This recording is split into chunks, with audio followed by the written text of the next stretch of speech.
Hello and welcome to another episode of Sports Playback, the show that brings you the best highlights, scores, and matchups from Leuzinger, Lawndale, and Hawthorne. I'm your host, Egidi Deliu, and we have an action-packed show today. We are only 1 week away from league play, and teams are making their final push heading into the hardest part of the season.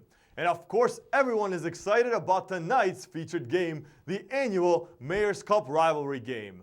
But before we jump ahead, let's take a look at what our schools did last week as all three of our teams played the host role. First up, the Lawndale Cardinals welcomed the visiting Palos Verdes Peninsula Panthers in what is always a good matchup. After losing to the Cardinals 32-24 last year, the Panthers were looking to return the favor. But this year turned out to be a little bit of a one-sided affair in favor of Lawndale. After a tied first quarter, the Cardinals didn't let go after they took the lead and won this one big, 42-21, sealing their second victory of the year. Next up, the Hawthorne Cougars didn't fare so well as they had an unruly guest come visiting their home field.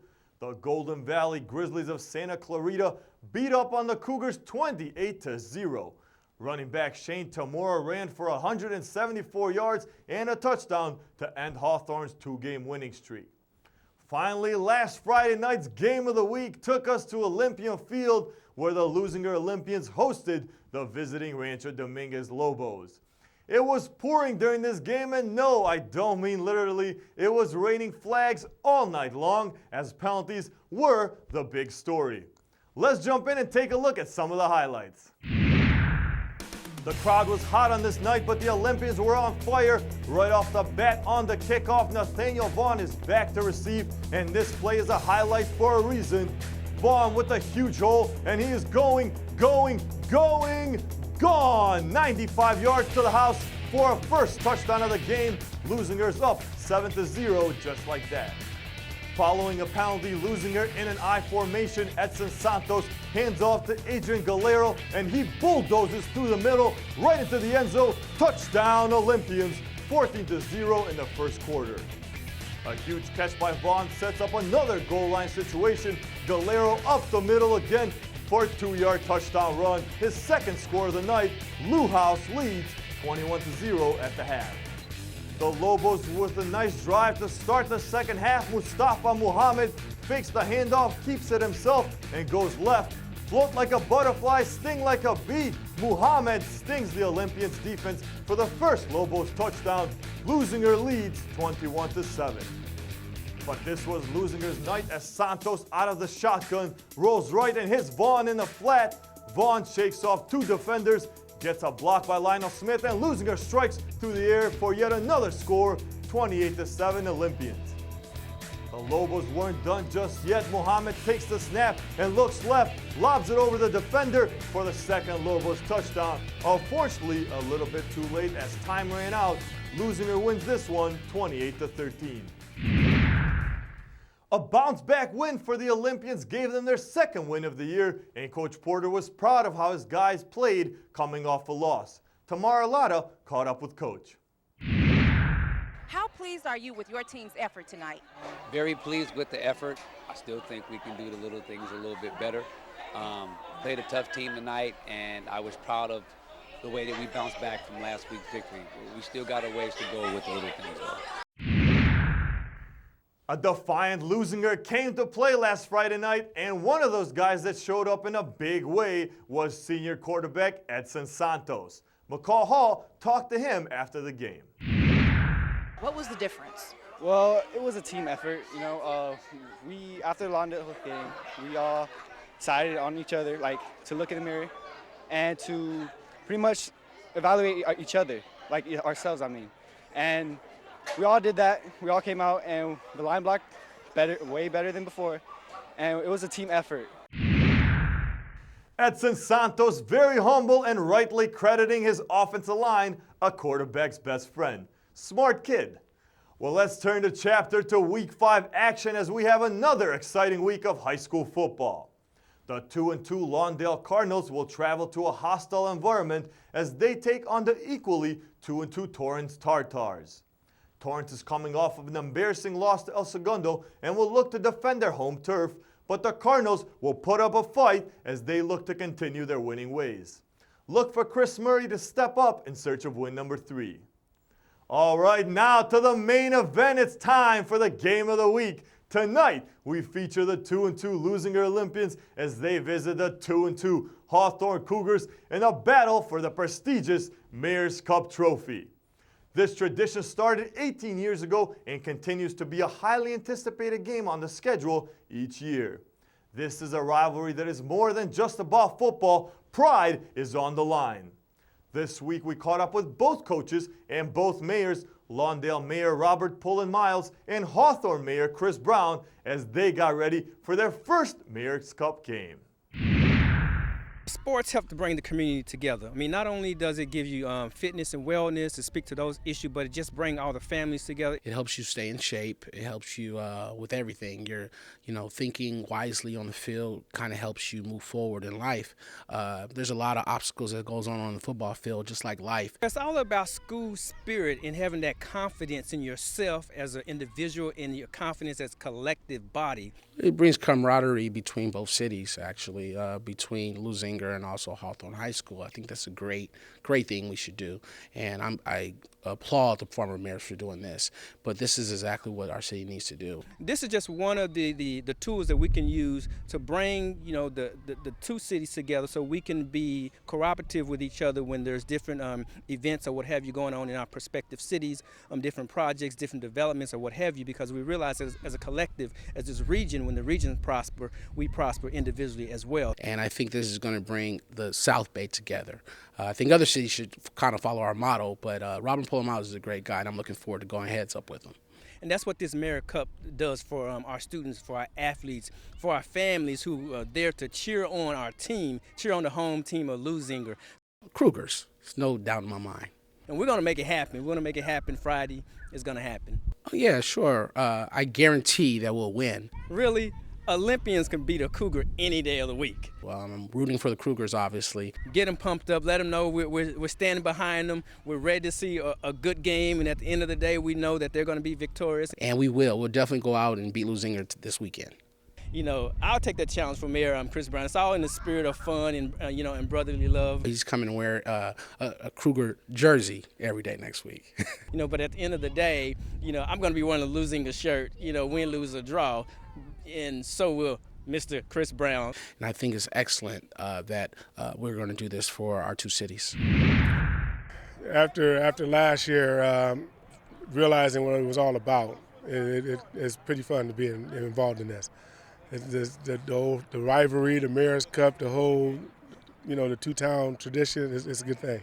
He's new to the rivalry, and so am I, and so I'm sure he's going to have his kids fired up and ready to play. It's my job to get our kids fired up and ready to play. I expect a well-coached, hard-fought football game. It's another game for us. It's another game on our schedule. Even though with the tradition and the two schools, the rivals and all that stuff, to us, it's another game for us to focus on ourselves and get better each week. We'll have a chance to reflect and look back on the rivalry aspect of it when the time is appropriate. I think right now for us, it's important that we focus on getting the same effort no matter who the competition is. They wish today was Friday. They're hoping Tuesday was Friday at 7 o'clock so we can get it going. It's just the whole, we have to wait another 2 or 3 days and they have to sit around all day on Friday. It's just their anxieties is killing them. They want to get it going. And that's what you want in the team. You want the team ready to go. The kids are excited. The campus is excited. The administration is excited, no doubt about that. What I would like our guys to do is to try to remain focused on the task at hand, and that's getting better at the things that are going to help us win the football game.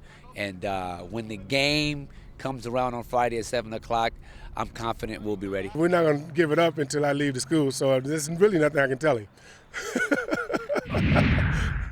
The mayors are pumped and the coaches are just trying to channel the energy until kickoff.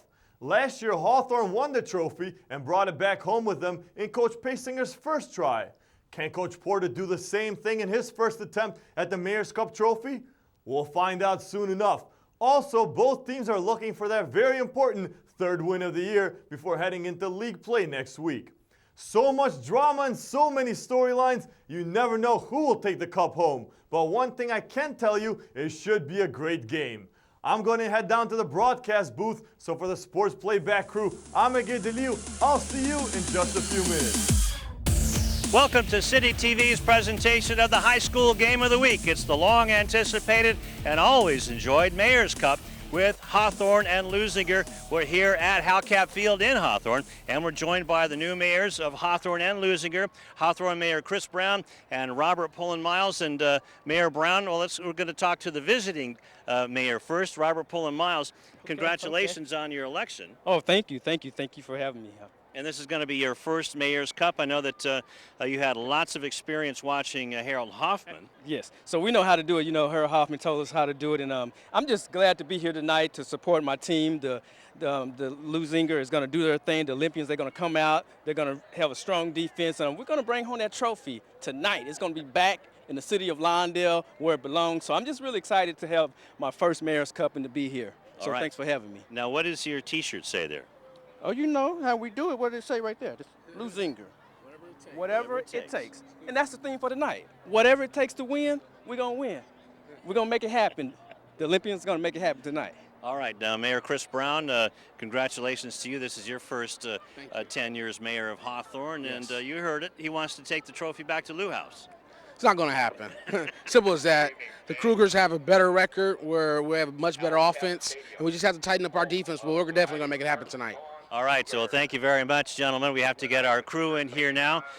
Karen Bright and McCall Hall and Egidio DeLeu as the Mayor's Cup. Well, we heard Coach Pasinger say that this trophy is going to stay right where it is.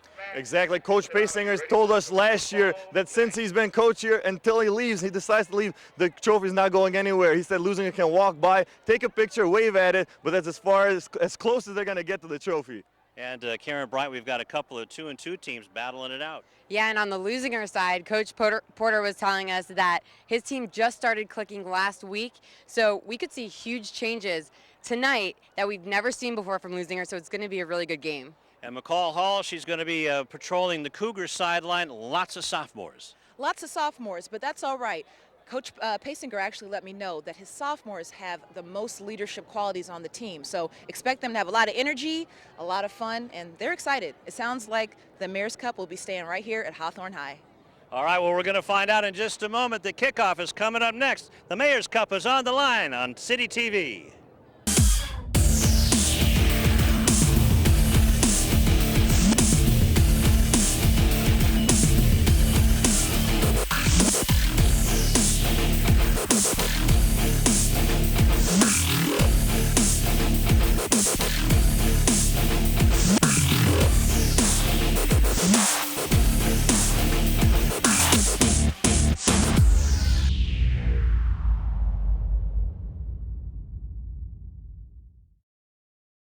Hi, I'm Donnell Beverly from the University of Connecticut, home of the 2011 National Championship Yukon Huskies basketball team, and your Leuzinger Olympians. Beverly around the back, follow-away jumper, good, beautiful shot. It wasn't too long ago that I was playing basketball right here. I just want to thank him for having me here.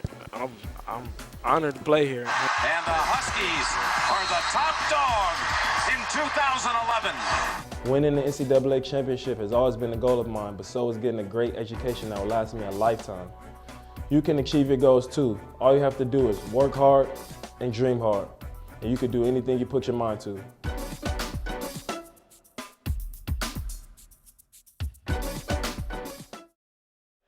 A beautiful sunset at Halcap Field, and let's get down to midfield where the officials are going to give the coin toss, led by David Batnotch.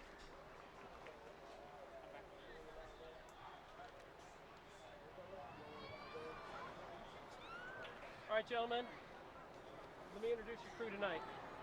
Your umpire is Mr. Mike Morris. On the visitor side, the head linesman is Tim Greer. Over there.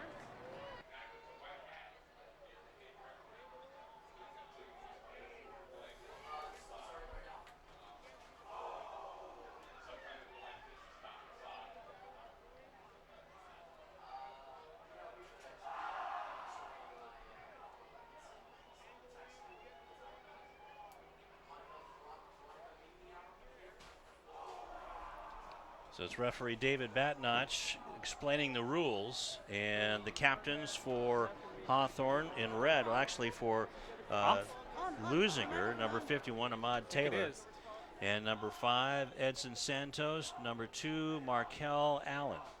And the captains for Hawthorne, number 24, Benjamin Delgado. Called a coin tonight. It's a 50-cent piece with President Kennedy on the heads and the Great Seal of the United States on the tails. What's your call going to be? Heads is going to be his call. Heads is a call, and it is heads. You have won the toss. What do you want to do? All right. Which way do you want to kick? All right, so put your back or face the scoreboard. All right, the visitors have won the toss tonight. So the Leuzinger Olympians win the toss, and they will receive and go from left to right across your dial on CityTV. And the captains again for the Hawthorne Cougars, number 5, Paris McDaniel, number 24, Benjamin Delgado, number 69, Suliasi Vaca, and number 79, Eric Mateo. So we're just about ready to get things underway, Gideon, and it's good to see these two teams actually knotted up at 2 wins and 2 losses apiece. Exactly. Should be more of a competitive game than what we saw last year here on City TV Sports. Both teams hungry. They're looking for their 3rd win of the year heading into league play next week. And, of course, the prestigious trophy at the end is the Mayor's Cup. To the victors go the spoil. And it's also exciting because we've got 2 new mayors tonight, this week. And getting ready to kick things off are the Hawthorne Cougars.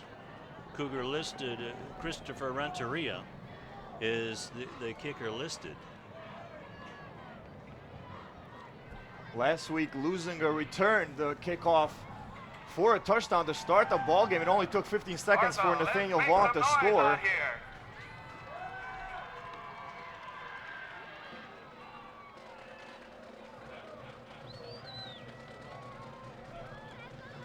So it'll be Nick Flores, the kicker.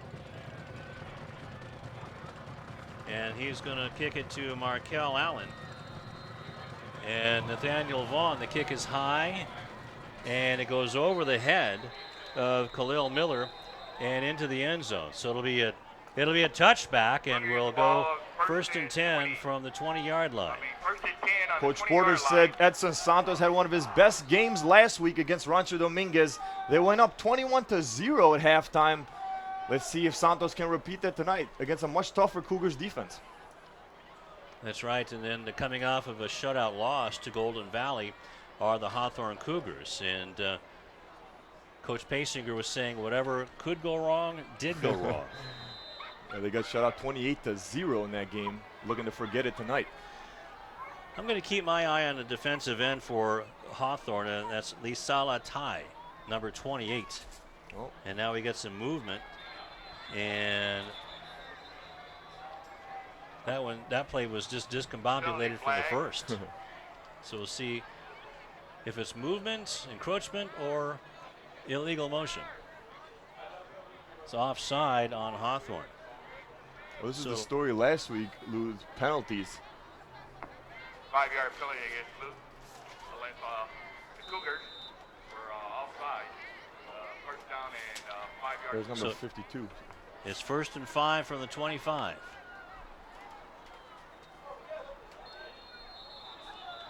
Now we have some movement again. And let's see if we're going to go back the other way. It looks like it. Nope. It's going to be encroachment again. Coach Pasinger can't be happy about this, starting off with 2 penalties. Especially 2 offside penalties. And now the officiating staff talking it over. We've already met referee David Batnotch, and there he is. The umpire is Mike Morris. Head linesman is Tim Greer.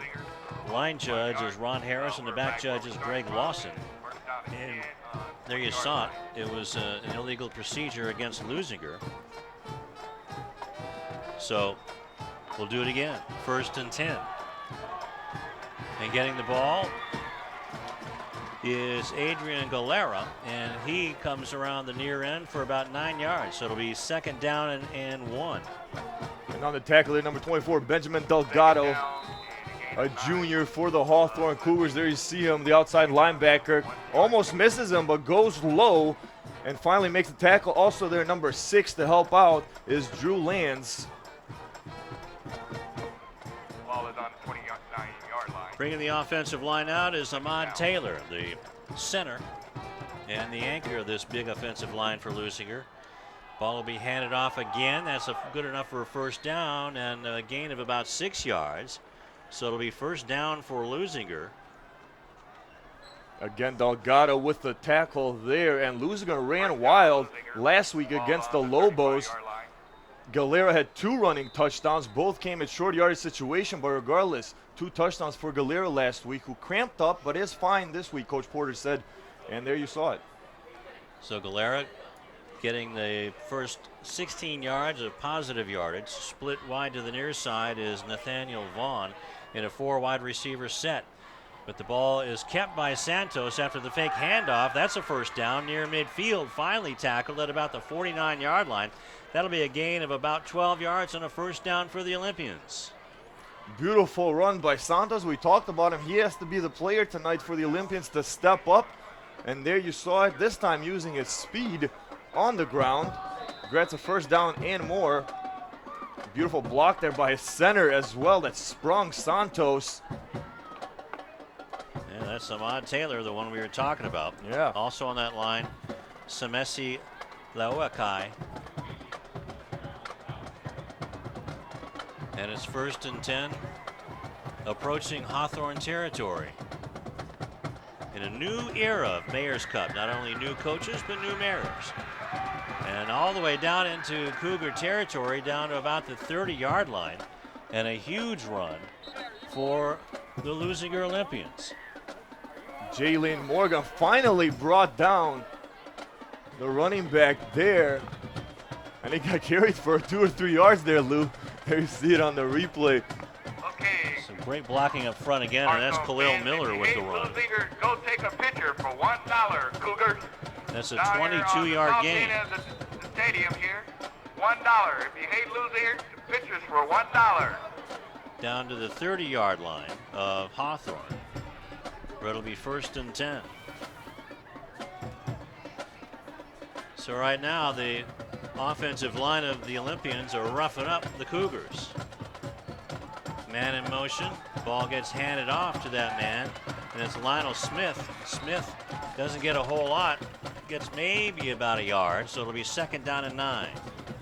Delgado again, number 24 on the tackle, number 45, Angel Haro as well, helped out there. But Lionel Smith, one of the most dynamic players on this Olympians team. He wasn't on the squad last year, definitely helping out. He's a junior. All 5'6" of him. Good things come in small packages, they say. That's right. Vaughn splits out to the near side. Oh. And we got an offside again on Hawthorne. Like Eric Mateo, number 79. Let's see, though, what the referee calls. Got a little too excited.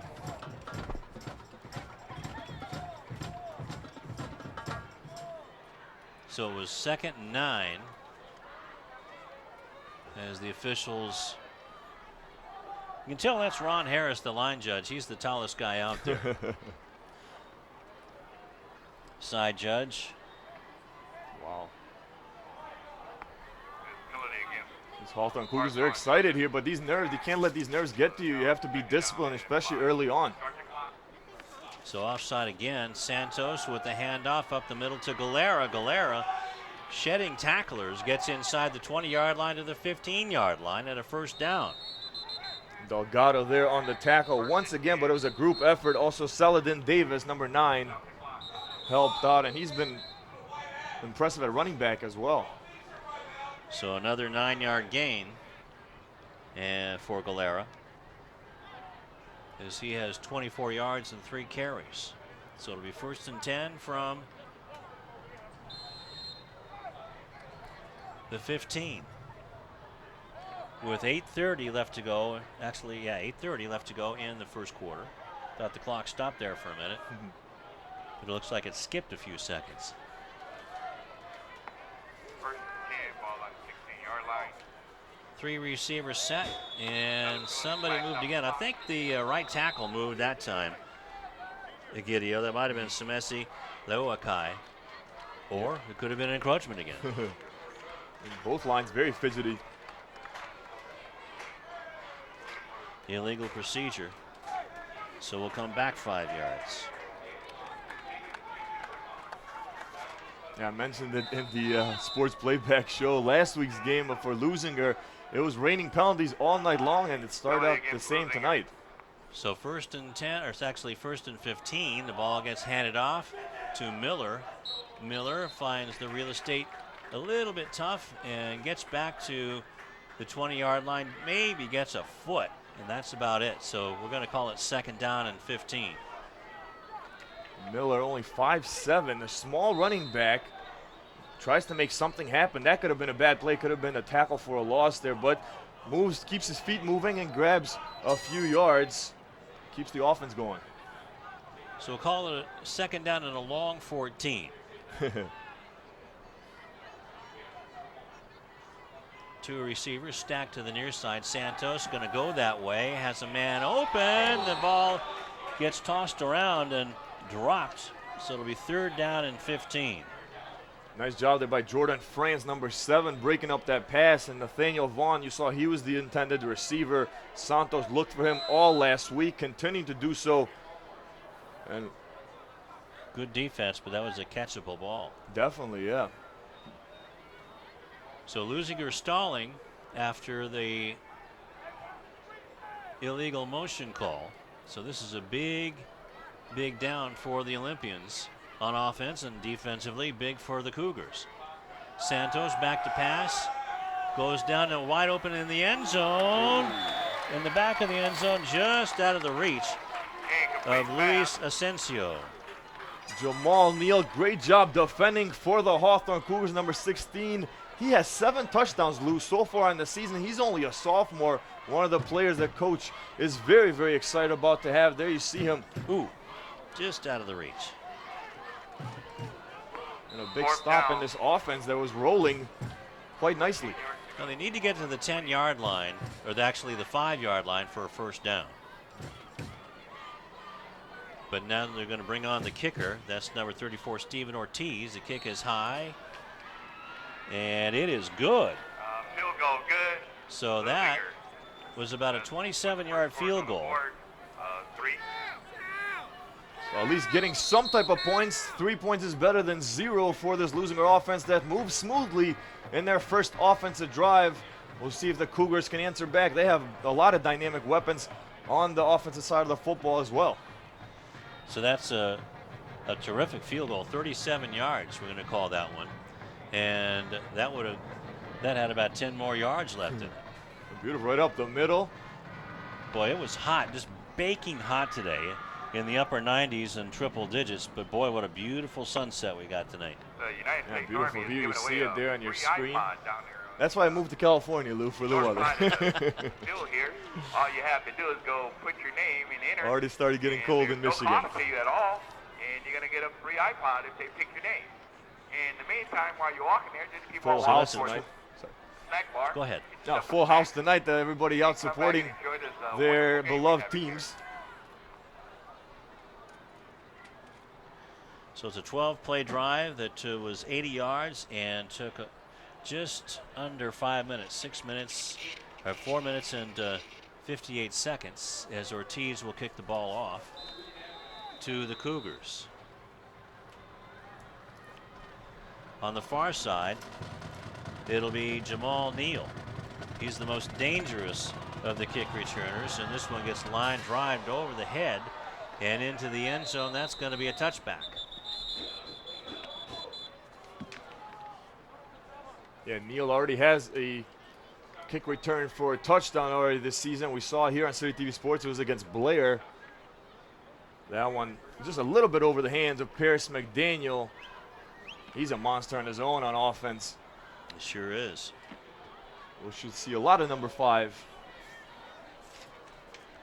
Oh, interesting switch, Lou, from 25 to 5 jersey numbers this year.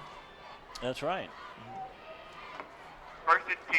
So it'll be Marte Mappe, the sophomore quarterback, along with Carlos Jacobo, his backup, is also a sophomore. Out of the shotgun, full spread offense, and about a 3-yard gain. Samsoni Lawaki, one of the Lawaki brothers, on the tackle there, number 42. These guys were recruited by Coach Porter, all 3 of them. You saw these big guys at school walking around and say, why are you not playing football? He went to talk to them, talk to their parents, and here they are and making plays for the Olympians. How many of those Lawaki brothers are there? There's 3 of them. I've seen the T-shirts with all the names on them at Lou House, and right up the middle and up to about the 25-yard line. So a 2-yard gain for Paris McDaniel. Check that 3-yard gain. Nice handoff inside. And number 10, Andrew Harvey, who's getting the start tonight for Leuzinger, because number 32, Michael Guerrero, is out for disciplinary action. So 3rd down, we'll call it 6. Pass, a sideline wide receiver screen, and good defense on the play. Great job. There's Harvey quickly to the football, and that's what coaches like, especially on those screen passes. You want to get to the ball as soon as you can. Didn't fool this Olympian defense whatsoever. That actually was a loss of a yard to Gideon, so it'll be 4th down and 5 for the Cougars. They'll have to kick it away. We saw the Olympians defense was on point in the first drive. The defense now as well. I'm sorry, the offense, the defense as well, answering just as good for Leuzinger. So Nick Flores coming on to punt the ball away to Leuzinger. And a high kick takes a Hawthorne bounce, is picked up by Nathaniel Vaughn, and he's buried at the 35-yard line, where it'll be 1st and 10 for the Olympians. A risky catch there by Vaughn. He waited for the football to take a bounce to him. There you see it. And then finally took it with a red jersey right in front of him. Drew Lands. But he decided to pick it up and didn't go anywhere.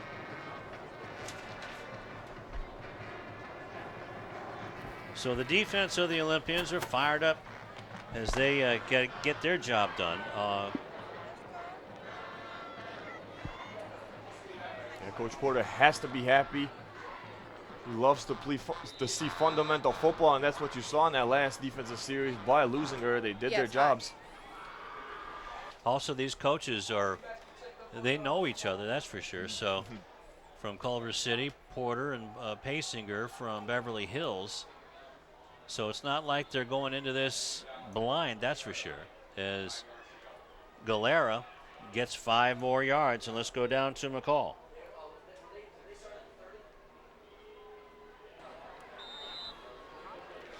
All right, so the name of the game and this next drive for Hawthorne is patience. Defensive coaches are preaching to their guys. We are being way too patient. They had 4 very early offsides penalties. So Hawthorne, they have to be a little bit more patient on the ball.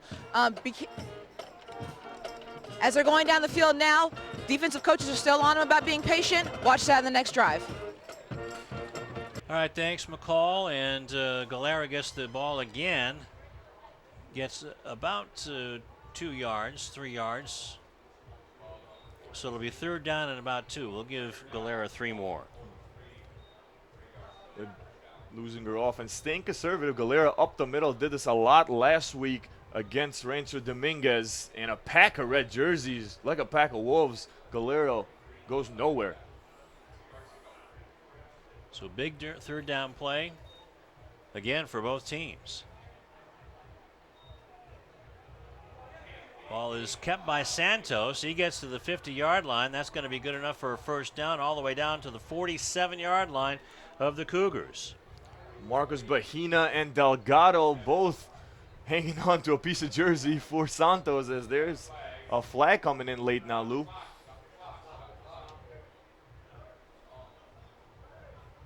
Referees discussing this.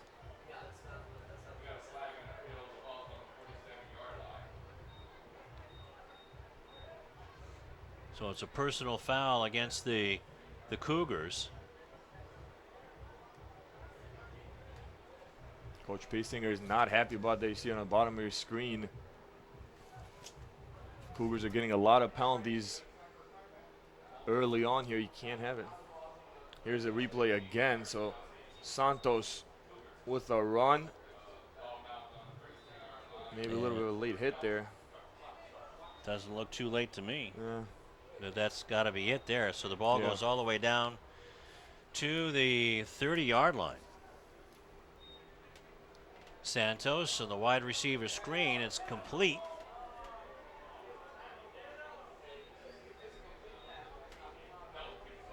That was Lionel Smith with a nice catch. He's been kind of that slot receiver for the Olympians all year long. Obviously, Nathaniel Vaughn, the big target, but number one is the second go-to guy, and with how small he is, he makes plays. So Smith with a 3-yard gain, so it's down to the 30-yard line.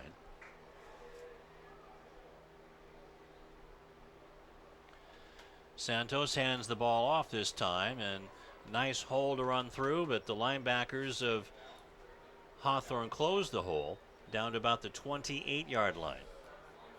Marcos Bahina, one of the defensive tackles there, went low. There you see him wrap some up and waited for help to come, and finally they get Lionel Smith down. Or I'm sorry, who was the running back there? Khalil Miller. Miller down. 21. So counting down to 2 minutes and 30 seconds left in the first quarter, and it's 3rd down and 7 for Santos and the Olympians, battling for the Mayor's Cup, and we have another whistle. So many flags so early on. I know there's a lot of emotion in this type of games, but got the jitters. Offside on Hawthorne, so that'll be 3rd down and short. So that's the third offside for Hawthorne, and also the 15-yard personal foul. So that's 30 yards and penalties already tonight. And for Leuzinger, they have 2 illegal motion penalties. So it's 3rd down and about 2.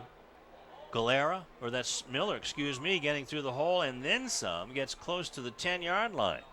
So a big first down run for Miller and the Olympians.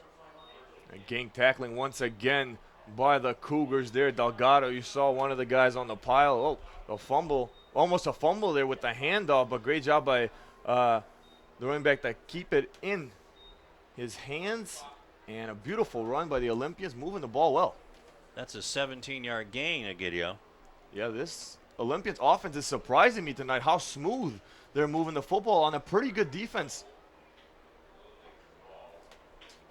So 2 wide receivers to the right side. Let's see if Santos goes that way. He rolls that way, throws on the run, caught into the end zone. Touchdown, Olympians. Beautiful catch, and finishing off Lionel Smith for the first touchdown of the game. The Olympians picking up where they left off last week. Drew lands there, try to make the tackle, but a little bit too late. That was a terrific throw at Gideon, because there was only one place where Santos could put it, and that was right on the number of Smith. Yeah, he did just that. Santos picking up where he left off last week in one of his best games. Ortiz wanted to tack it on, but a flag again. So we'll see what. And that's illegal motion by the Olympians. False start. Both teams are very young, a lot of sophomores, a lot of juniors on both squads, and some of them, it is their first Mayor Cups game, so they're very excited. An atmosphere like this, you know, it's Friday night football, and on top of that, you have both your mayors watching you. And there's a trophy at the end of this, so a lot of stuff to play for tonight. Well, yeah, shoot, just the Mayor's Cup right there. That's enough. So the kick is up, high and good. So with 56 seconds left to go. It's 10-0 in favor of the Olympians. The Olympians' offense on point tonight. This defense has to think of something. I asked the Hawthorne Cougars coach Pasinger earlier there. You see him screaming at his defense. And before the season started, Lou, I had a meeting with him, and he said he's so happy he has such a young talent pool this year, and they're so aggressive and so athletic, but they have to put it all together and play at the varsity level. And I think they're getting a little bit caught off guard here tonight early on. Well, they certainly got knocked back on their heels. The offensive line of the Olympians is doing a terrific job, where the running game has really been successful. And then once they get close down towards into the red zone, Santos uses his arms. So a 10-yard touchdown pass from Santos to Lionel Smith, 8 plays, covered 65 yards in 4 minutes and 30 seconds. PAT was good, and that's one aspect of the Olympians game that I've been looking for, is that young man right there, Steven Ortiz. He's doing a great job tonight, and there's a nice kickoff to start. And that goes to Neal at about the 8-yard line, gets around one tackle, and then gets buried at about the 20-yard line. We're going to call it the 22, where it'll be 1st and 10 for the Cougars at that point. Some guys there signaling there could have been a fumble perhaps in that pile. Let's see who comes up with a football here. No, it's still Hawthorne football. There's Neal, so dangerous with his speed and agility. Oh, there was a fumble. Oh, he did fumble it. He looks like he got it back, too. Yeah, right. Luckily for Coach Pasinger and his crew. So the ball will be 1st and 10 from the 21-yard line with 45 seconds left in the first quarter.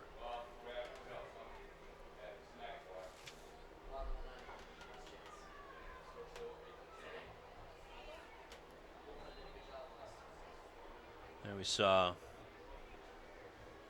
the Cougars under center is Marte is to hand the ball off, and the Leuzinger defense is really fired up now. Samsoni Lawaki, we mentioned his name earlier. He comes up with a huge tackle for loss in the backfield. He's a dangerous defensive lineman. Let's see if they even got back to the line of scrimmage. It was marked a 2-yard loss. Or a 1-yard loss, so back to the 20-yard line. Out of the shotgun, and is throwing over everybody, even Neal. A little too much on that one. Jamal is listed at 6 feet, but I don't know, I think he might be about 6'2". Yeah, he jumped up, almost went backwards trying to make the catch. Well, he landed on Galera. Yeah, very tall team of the Hawthorne Cougars. We walked by earlier in warm-ups. So it's 3rd down. This should be the last play of the quarter. As Marte Mape comes on. A little bit of confusion as the Salatai goes in motion, and now a timeout's called to avoid the delay of game penalty. So a timeout on Hawthorne. An interesting story about Marte Mapu, the quarterback, Lou. He wasn't actually assigned to be the starting quarterback when training camp opened. Their starting quarterback transferred in the 3rd week of training camp. They put Mapu there under center, and Coach Pasinger was more than impressed with him. He says he likes his game stability, and he knows where everybody's supposed to be at. He's a smart player, quick. He just needs to have a little bit more experience at this next level. He'll have a full season worth, that's for sure. He's had some great games already. Now that the teams have been shuffling leagues, but Hawthorne stays in the Ocean League.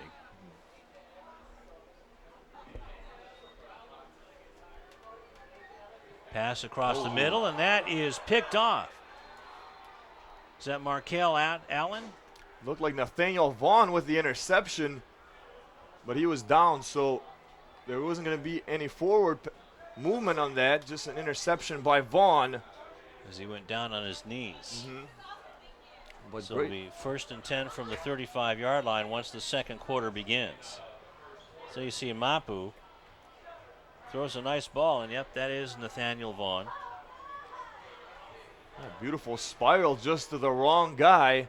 He's a little bit underthrown. Paris McDaniel, the intended receiver for Mapu. And this Leuzinger offense will be back on the field. So the second quarter gets underway with Leuzinger having terrific field position after the interception. Vaughn, I asked Coach Porter, he made some crucial drops and some crucial mistakes in that first game opening the season up against El Segundo. I asked Coach Porter, has he stepped up? Because he's had a terrific season since that first game. Has he stepped up as a leader? And he said, yes, not a vocal leader, but it's more of a leader, lead by example type of a guy. He would like him to be a little bit more vocal, but he's getting it done with his actions on the field. So 10-0 is our score. There you see it. The Mayor's Cup is on the line. And these Cougars have to help keep Coach Pacinger's promise. Yeah, he said that the trophy isn't going anywhere as long as he's head coach. I'm surprised here, to be honest with you. I thought this was going to be a very, very even contest, and it's been all Leuzinger so far. Yep, this offensive line, like we said, the offensive line has held up, has opened holes for Galera and Miller, and they've been just a block wall on defense. Haven't allowed Paris McDaniel anything as far as a running room. Yeah, we haven't called his name at all, pretty much. Galera, and again gets a big block, this time from his tight end, Asensio, and still gets positive yardage, about 4 yards, just shy of 5 yards, just shy of the 30-yard line, where it'll be second down, and we'll call it 6. Delgado once again on the tackle. He's everywhere there, number 24, also number 45, Angel Haro. There you see Delgado slowing down as his teammates come to help him bring Galera down. Not an easy task to do. Second down and a short 6, call it 5. Santos hands the ball off. Galera straight up the middle, and that's going to be good enough for a first down to the 24-yard line. Galera like an arrow shooting right through that defense. Ran over Delgado. Look at him like a bulldozer. Lowers his pads, keeps his feet moving. Perfect, what coaches want to see. Beautiful job by Adrian Galero. And we're talking about the offensive line, but that's the second time that the tight end Luis Asensio has really finished plowing the way. Yeah, he's an impressive player, number 81 for the Olympians. So it's 1st and 10 with 10:50 left to go in the half. And Santos keeps the ball, a good ball fake to Miller. And this gets to the 20-yard line, so a 4-yard gain. It'll be second down and 6. Jordan France, one of the guys there, number 7 for the Hawthorne Cougars, who got to the running back. Again, gang tackling by the Hawthorne Cougars. It's taking more than one defensive player to take down these Olympians tonight. They are fired up. Yeah. Or their mayor was fired up. I don't think I've seen Mayor Poland Miles ever calm. He's just a live wire. Ball handed off again. And a flag again as Khalil Miller with the carry. Got about a yard that time. But let's see what the call is. Referees are busy tonight. There's a holding call on Leuzinger. So that's their biggest penalty. And the Olympians now have 25 yards in penalties. I think that penalty, we saw it pass by on the left side of the line. So this will go back to about the 29-yard line. We'll go back to the line of scrimmage and then take 10 off. So back to the 31. Vaughn and Galero back in the huddle for the Olympians. Watch for those two guys. They're the playmakers here.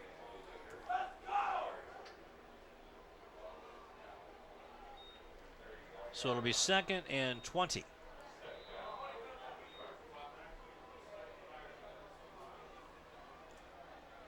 With just under 10 minutes left to go in the first half. And the Cougar fans waiting for something to cheer about. Yeah, they've been stunned here. I'm pretty sure, like I said, I am pretty stunned that it's been all Leuzinger tonight. They've been a very efficient machine until just now. And Santos throwing down the right sideline again. Ow, what a hit. But look at the catching ability, by Nathaniel Vaughn. He hung out of that somehow as he just got folded backwards like a backwards taco, and he is not feeling too good. Look at that pass. Beautiful pass by Santos. Beautiful spiral. Number 20 comes in there with a little bit of a high hit. Jalen Morgan, and Vaughn is down. This could be bad news for Leuzinger. See, there was Jalen Morgan, and on the bottom of that sandwich was Joshua Jacobo. So down to the 10-yard line, that's a 20-yard pass and catch. And let's look at it again. Santos, beautiful throw, beautiful spiral. Great placement. Right in the chest. That was Drew Lands that had him at the bottom, and then let's hope that he's okay. Everything's in one piece. Well, he looks to be all together. He's walking off. His trainers are there, and hopefully nothing serious. So we'll keep an eye on him, see if he'll be able to come back. Might as well just rest him for the rest of the half. Yeah. As Coach Pasinger giving his defense an earful. Well, there you saw number 6, Drew Lands, who was on that last play. He was talked about as one of the most impressive corners and one of the dark horses in this division by the Daily Breeze. They're very athletic corners. Number 6, Drew Lands, and number 4, Jalen Enriquez. These guys have athletic ability. They just have to put it all together. As far as this whole team, Lou, they're just very young. They just have to step up and take that next step. Santos hands the ball off to Galera straight up the middle and gets another 5 or 6 yards. We'll give him 6 yards down to the 4-yard line. Lorenzo Williams, one of the guys on the tackle for the Cougars, number 32, wearing pink. It is October. That's right. Lots of guys rocking the pink tonight. Carlos Jacobo also on the sideline wearing the pink stirrups. The cheerleaders, there you see on their socks, they have pink stripes. Santos leading him up to the line. It's 2nd and goal from the 4-yard line. Galera gets the handoff, goes over right tackle and into the end zone. Touchdown Olympians. Galera with a beautiful run, had 2 touchdowns on the ground last week. And just like that, has another one on the stat sheet. Adrian Galero, a junior, 5'8", 175 pounds, but untouchable on the ground.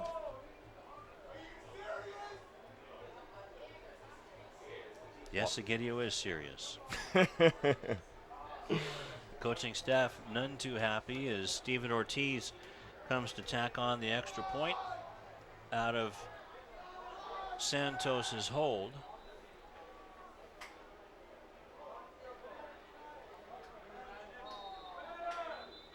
Another whistle. It's going to stop play here for a minute. So a short field, as that was on the Cougars, right? Mm-hmm. Another encroachment penalty. So half the distance. Definitely a high five there. The Olympians are looking good. So 16-0 right now, and now a timeout is taken by the Olympians. Interesting. That's unusual on an extra point try. Yeah, unless they're going to go with some type of trickery. Coach Pasinger said, watch out for Porter to use some type of trick plays here tonight.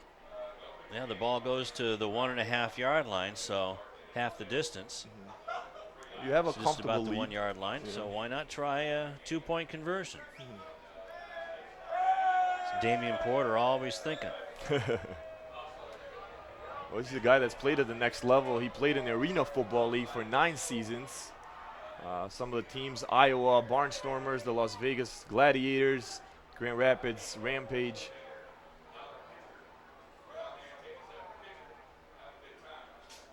Played at El Camino College. Yeah, there's so many opportunities for football players now. That's especially with the Arena League. That's terrific. So they are going to try the 2-point conversion, hand off to Galera, but not before another flag. Wow. This one's thrown by the line judge, so somebody may have lined up offside. They're discussing it here. Let's see who this goes against. Offside on Hawthorne again. Wow. Yeah, Galero. They went with Galero. Now it's going to be even a closer attempt for the Olympians. About a yard. So they'll do it again. Galera puts his head down and gets in. It looks like he's in.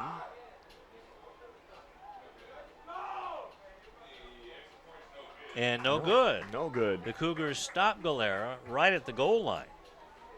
Galera looked like he went on the right side there. He had some blocking, but I think Delgado, one of the guys, there you see Galera went to the right, stopped by the Cougars defense. That was Delgado that made the tackle. Nice stop. So Well, maybe that'll give some momentum to the Cougars coming towards this kickoff. the first good play by this defense here tonight.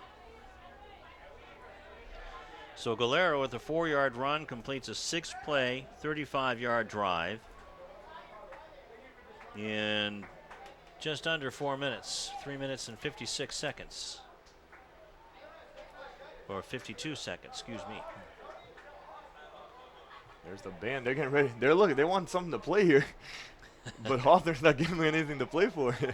So Stephen Ortiz getting set to kick the ball off to Paris McDaniel on the far side, and on the near side, Jamal Neal. Interesting start to this kickoff by Leuzinger. I've never seen the kneel down to start it off. Oh, so many penalties. Just want to be sure. That's right. And actually, there was an offside, at least that I saw.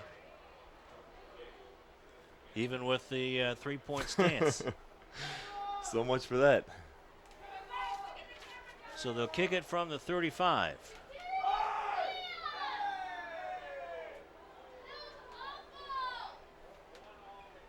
They don't like it here. A little bit of Bronx cheers going on. Cougars mascot's out with a giant backpack. I see him on the track there. Let's hope that's an air conditioner, the way today is. Yeah, thankfully cooled just a little bit, but still hot out there. High end over end kick, and that goes to McDaniel, still bobbled around at about the 26-yard line, and Paris gains control just as he gets buried under navy blue shirts. Thankfully for McDaniel, he ended up with that football. I don't know what he was thinking there. He tipped it to himself, tried to catch it, but missed it. And then obviously the football takes weird bounces. No one can predict where it's going to go next. And the Olympians were there to make more pressure for McDaniel. Suliasi Fakava on the tackle. As McDaniel and Neal are back out. Neal will be split to the far side.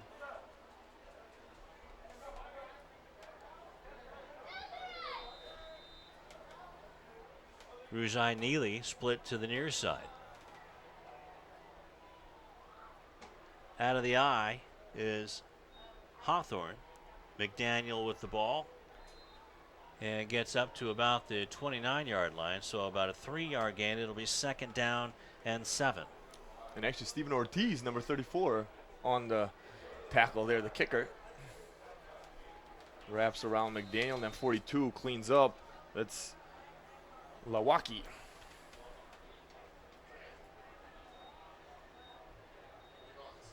We have an injury update from Karen Bright, probably about Nathaniel Vaughn. We'll get to that right after this play.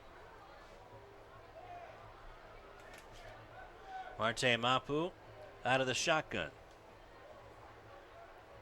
Man in motion is for Hawthorne, gets the ball. That's going to be a 1st down. And that was number 18, Rojai Neely, with the long run to the 40-yard line. 1st down Cougars. Let's go down to Karen. As soon as we get out of this replay, you see some good running going on. Actually, that's Joshua Jacobo.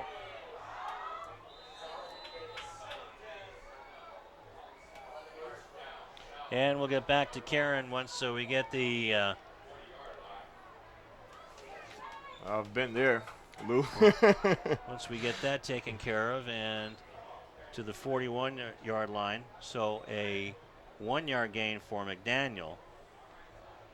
Paris McDaniel trying to get going on the ground here. He has to be the runner. And we'll go down to her in just a moment.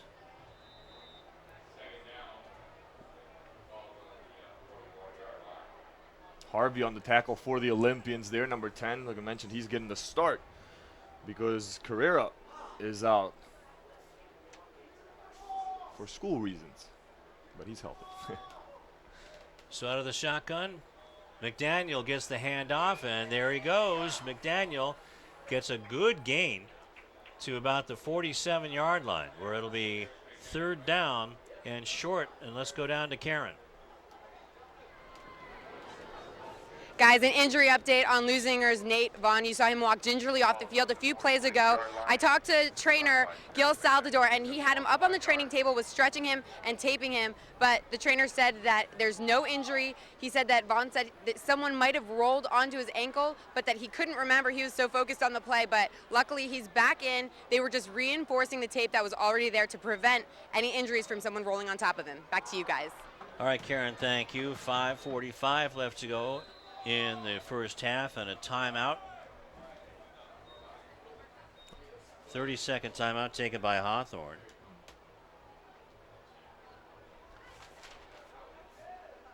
I think it was a delay of game, actually, Lou, on Hawthorne. Oh, you're right. Pardon me. Pardon me. So that's 3rd down now, and I'm going to call it 9. Oh. And that screen pass, and you got to hand that one. Big assist to Samsoni Lawaki, as Mapu's pass had to get over him. And see, look at that. He just couldn't do it. He got it over him, but then McDaniel wasn't tall enough to pick up the pass. Lawaki's 6'1", so he was listed as, so definitely a little bit of a challenge for Mapu to get that pass, and it's going to be a 4th down here for the Cougars offense, who haven't done much here tonight. Haven't done anything at all, pretty much, really. Well, that penalty really hurt them, the delay of game, because they couldn't get things quite figured out. As the punt, it's going to be a fair catch called for, and that's Vaughn, who's back out there. So it's good to see him back out there making the fair catch. And coming off. Definitely good news for Leuzinger fans. He's having a pretty nice game, had a beautiful catch. And he's just, every time he's on the field, the defense is going to key on him. So he opens up guys like Lionel Smith, Galera, and other weapons that this Leuzinger squad has. So he's definitely good to have on the field. So see if the Cougar defense can get fired up. There you see Jordan France along with Lorenzo Williams, as Edson Santos brings out his offense. Has Galera to his right.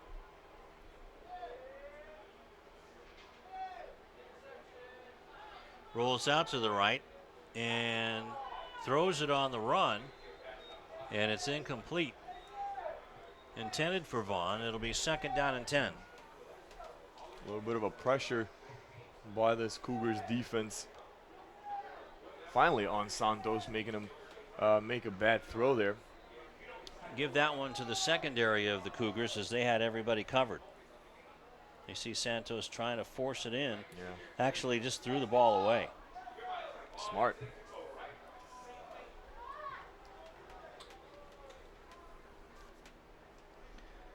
Maurice Garland split to the near side, 2 receivers to the right. Handoff, fake to Galera, throw down the middle to Vaughn. And it's in and out of the hands. Good coverage. Jalen Morgan almost came up with an interception there, and he is mad at himself. He didn't bring that down. One of the senior leaders on this Cougars defense. That would have been huge for Hawthorne. Now warming up on the sideline is Carlos Jacobo for the Cougars, so I wonder if we're going to get a little quarterback change here. But you got to wonder why Coach Porter and the Olympians have gone away from the running game. Yeah, Galera was doing a great job on the ground. So 5:22 left to go in the first half. 16-point lead for the Olympians. Santos rolls out again, throws on the run again, and overthrows his intended receiver. I believe that's Lionel Smith. You're right, Lou. I mean, they have a 16-point lead. Maybe now's the time to try some type of pass plays and to open up your playbook a little bit with some breathing room. And just overthrown for Smith. Well, now you have the 4th down and 10, and Ortiz is going to punt, and Neal is standing inside of Olympian territory, not really expecting a long punt from Ortiz. Now he goes back to about his 40-yard line, but still it should be good field position for the Cougars. Kick is Neal, lets it roll. And did he touch it? Now he did at the 20-yard line, but let's see where they give him forward progress to, right to the 20-yard line. So had he downed it, as it got about a 15-yard roll, had he downed it right there, it would have been a lot better field position. But the terrific Olympian bounce, it seems like everything's going his way, or the Olympians' way right now. Yeah, these with 5:05 left. These returners, Lou, have to make up their mind. Both Neal and McDaniel, they're kind of second guessing themselves when it comes to, should I pick up the ball? Should I back off of it? You have to make those kind of decisions quick because it can cost you big time.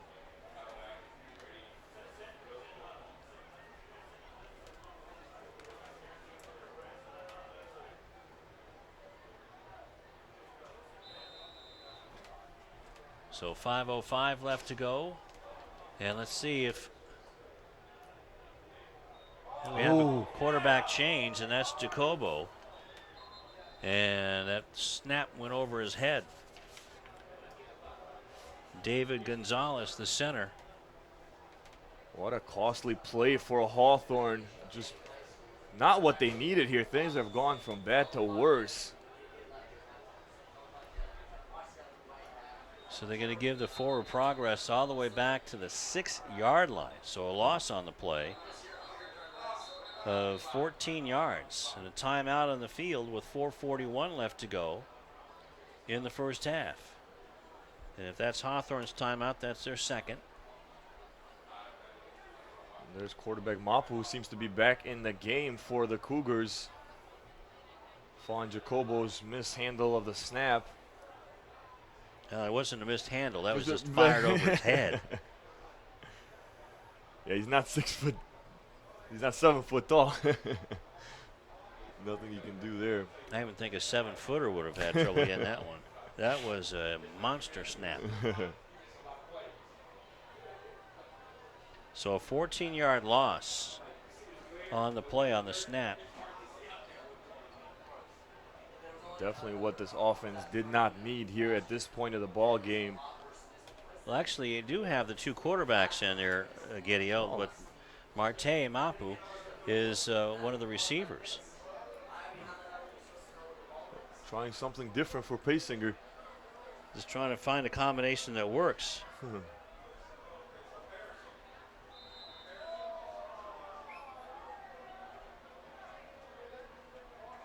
And there we had contact. That was J.J. Liava smacking one of the Cougars. And it's called offside against Hawthorne. So they get 5 yards back out of it anyway. A little bit more breathing room now for the offense.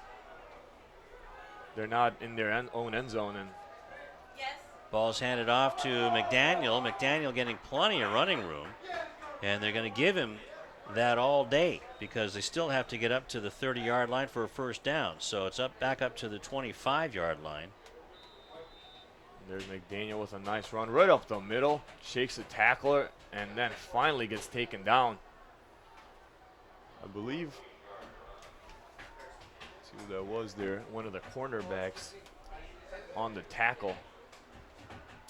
So with 4:07 left to go in the first half, McDaniel with a 13-yard run, but it's still 3rd down and 7 yards to go.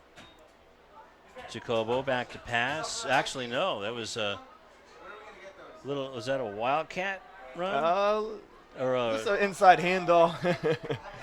Let's sleight of hand to yeah. McDaniel. Gets to the 31-yard line. That's good enough for a first down. Yeah, nice run from McDaniel. The last game we did here at Hellcat Field, Paris McDaniel ran for 4 touchdowns on the ground. Still looking for his first here tonight. Well, he has his first down of the night. Yeah. So that's a start. With 3:40 left to go in the first half. Mapu comes off.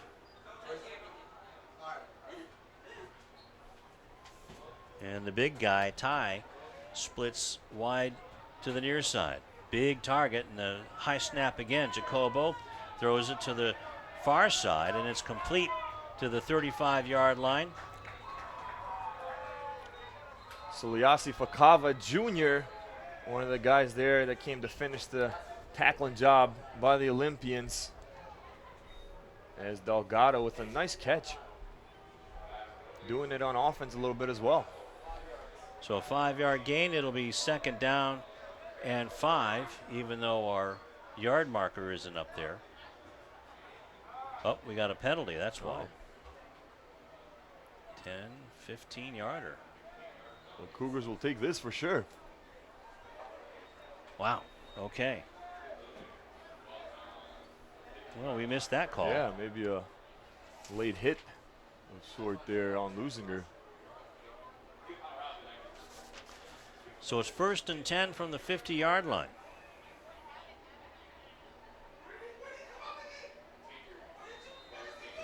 So the clock is against them right now with 3:19 left to go in the first half. Jacobo back to pass. Nice time. Now he gets flushed. And he just better take off with it now. Better put the ball away. Gets a 5-yard gain. Gets down to the 40-yard line. And makes something out of nothing there. That might be good enough for a first down, Egidio. Great run by Jacobo. Let's see here. Looks to the left. Finally takes it off. Runs. Sheds a tackle. Still going. And finally takes 2 defenders to bring him down. Oh, 3 or 4 there. But bringing the Cougars offense back. The Samsoni Lawaki was the one who almost got him, flushed him out of the pocket, and then ran him down. So he was our tip of the hat player. Last time I did a game with Rufus. Is that a timeout? There's a flag here. You can't see it on your screen. Oh, there's a flag at the 50-yard line. And nope. Says David Batnotch. Just kidding. Slipped. It's hot and sweaty out there. Just popped out.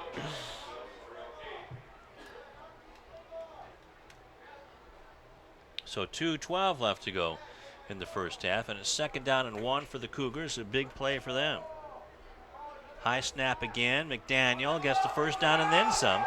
Paris McDaniel gets to the far sideline, to the 10, to the 5, and he's pushed down. No, he's into the end zone for a touchdown. Touchdown Cougars. Paris McDaniel with a 41-yard run.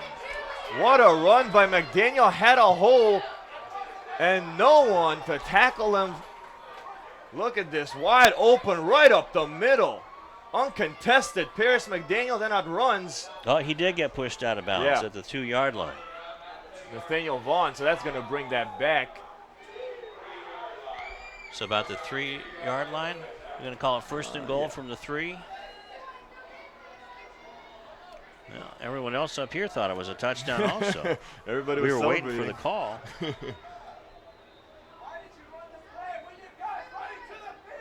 So now a timeout by the Cougars, and they're out of timeouts with 1:51 left.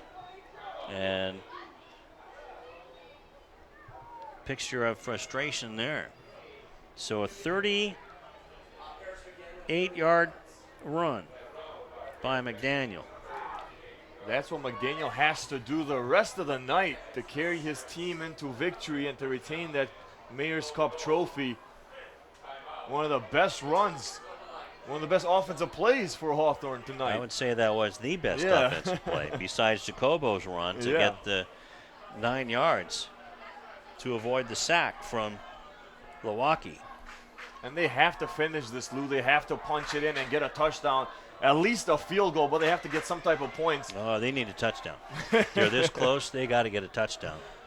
It's first and goal. They got plenty of time, 1:51 left. There's no doubt that they have to get a touchdown.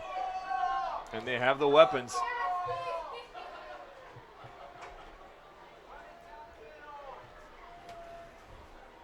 Sullivan Davis, also one of the bruiser running backs for Hawthorne, but McDaniel's in there now. So we're getting ready. First and goal from the 3, out of the eye. McDaniel gets it over left tackle. And I believe it's a touchdown this time. Yes. Touchdown Hawthorne. We go ahead and say it. Touchdown. McDaniel finally crosses the goal line for his first touchdown of the night. Great job up front by the offensive line, blocking. And finally, Hawthorne Cougars strike. 16-6. We're going to wait for the PAT. Nick Flores coming on with the PAT try.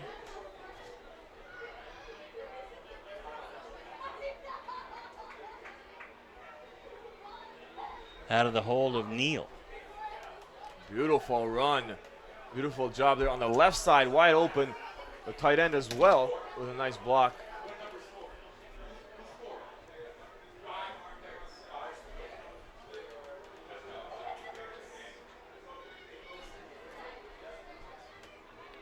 A little bit of confusion here. The referees talking to Coach Pasinger.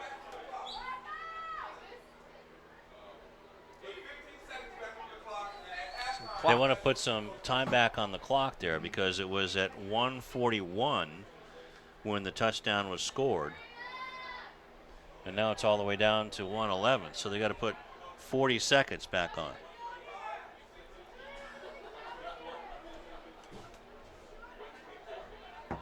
There you see the scoreboard, 16-6. We're waiting the PAT as soon as they get the clock issues fixed here.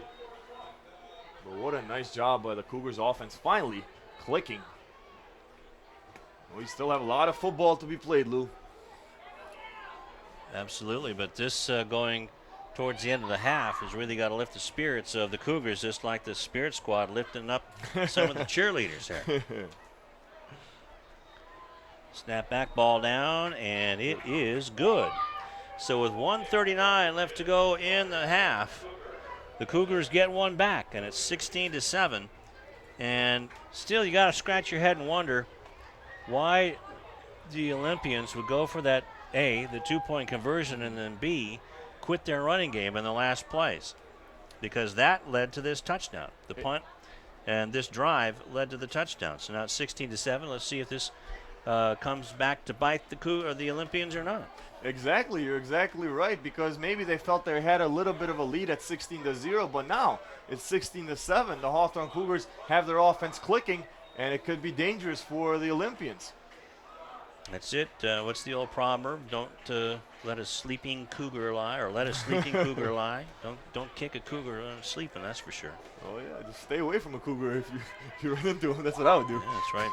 And actually, it looked like the Olympians were going to get out of this one because that first play, with the snap went over Jacobo's head and a 14-yard loss all the way back to the 6-yard line. So Jacobo and McDaniel bail out the Cougars, literally.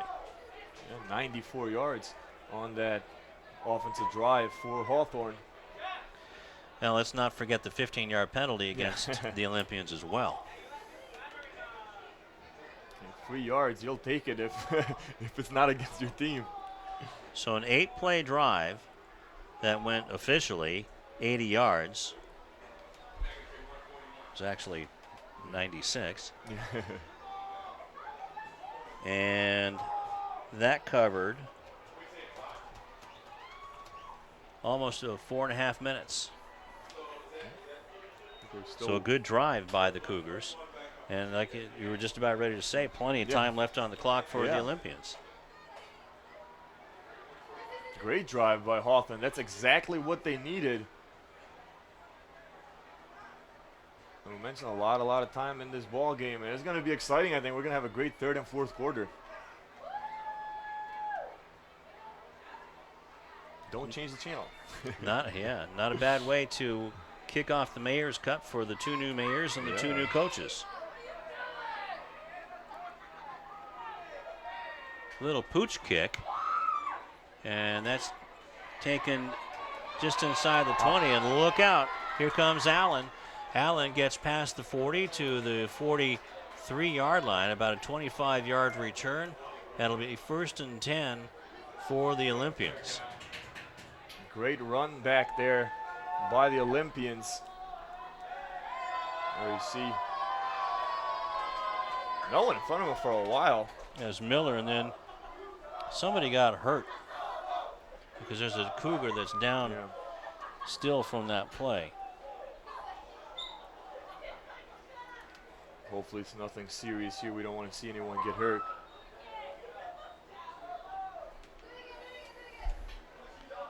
Hawthorne had a 2-game winning streak going into last week's game against Golden Valley. Then they got shut out 28-0. They're trying to bounce back into the winning column.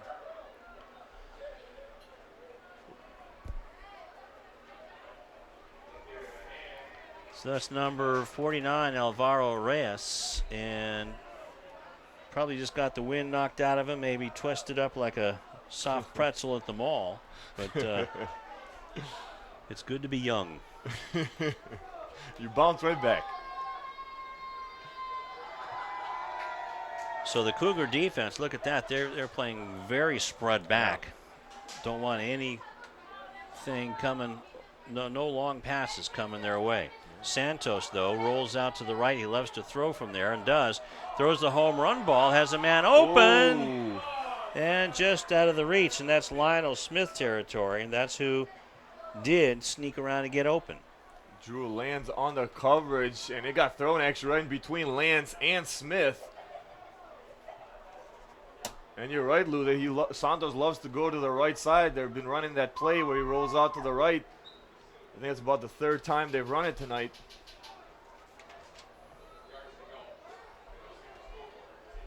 And again, this defense playing back, looking for that deep pass.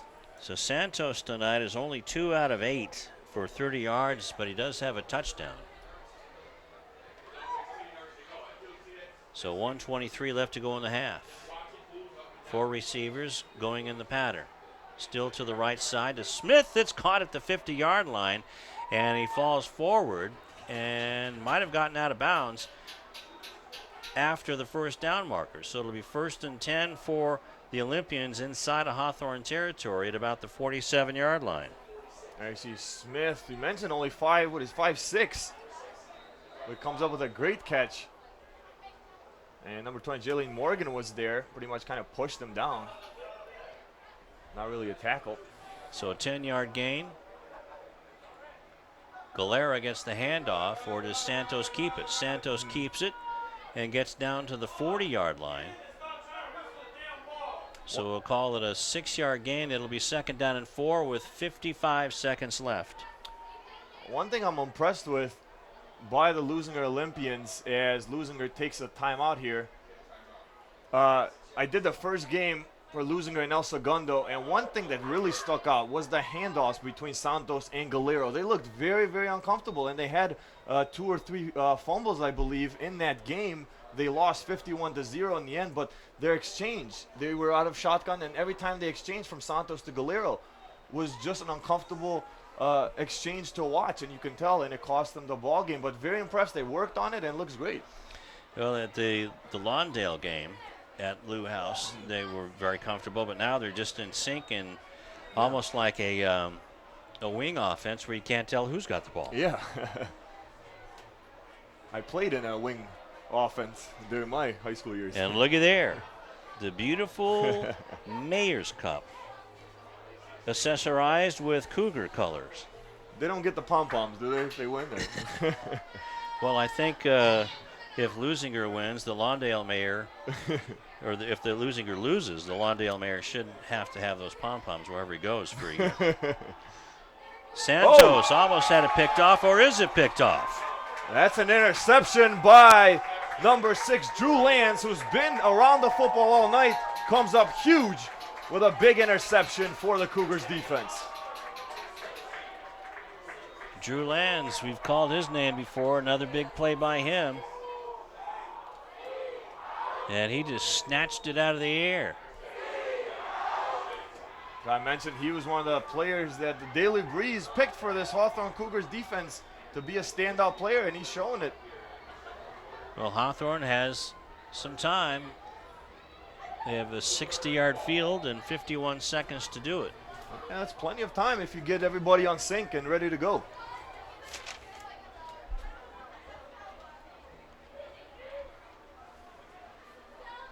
Jacobo still the quarterback, and now it's a low snap.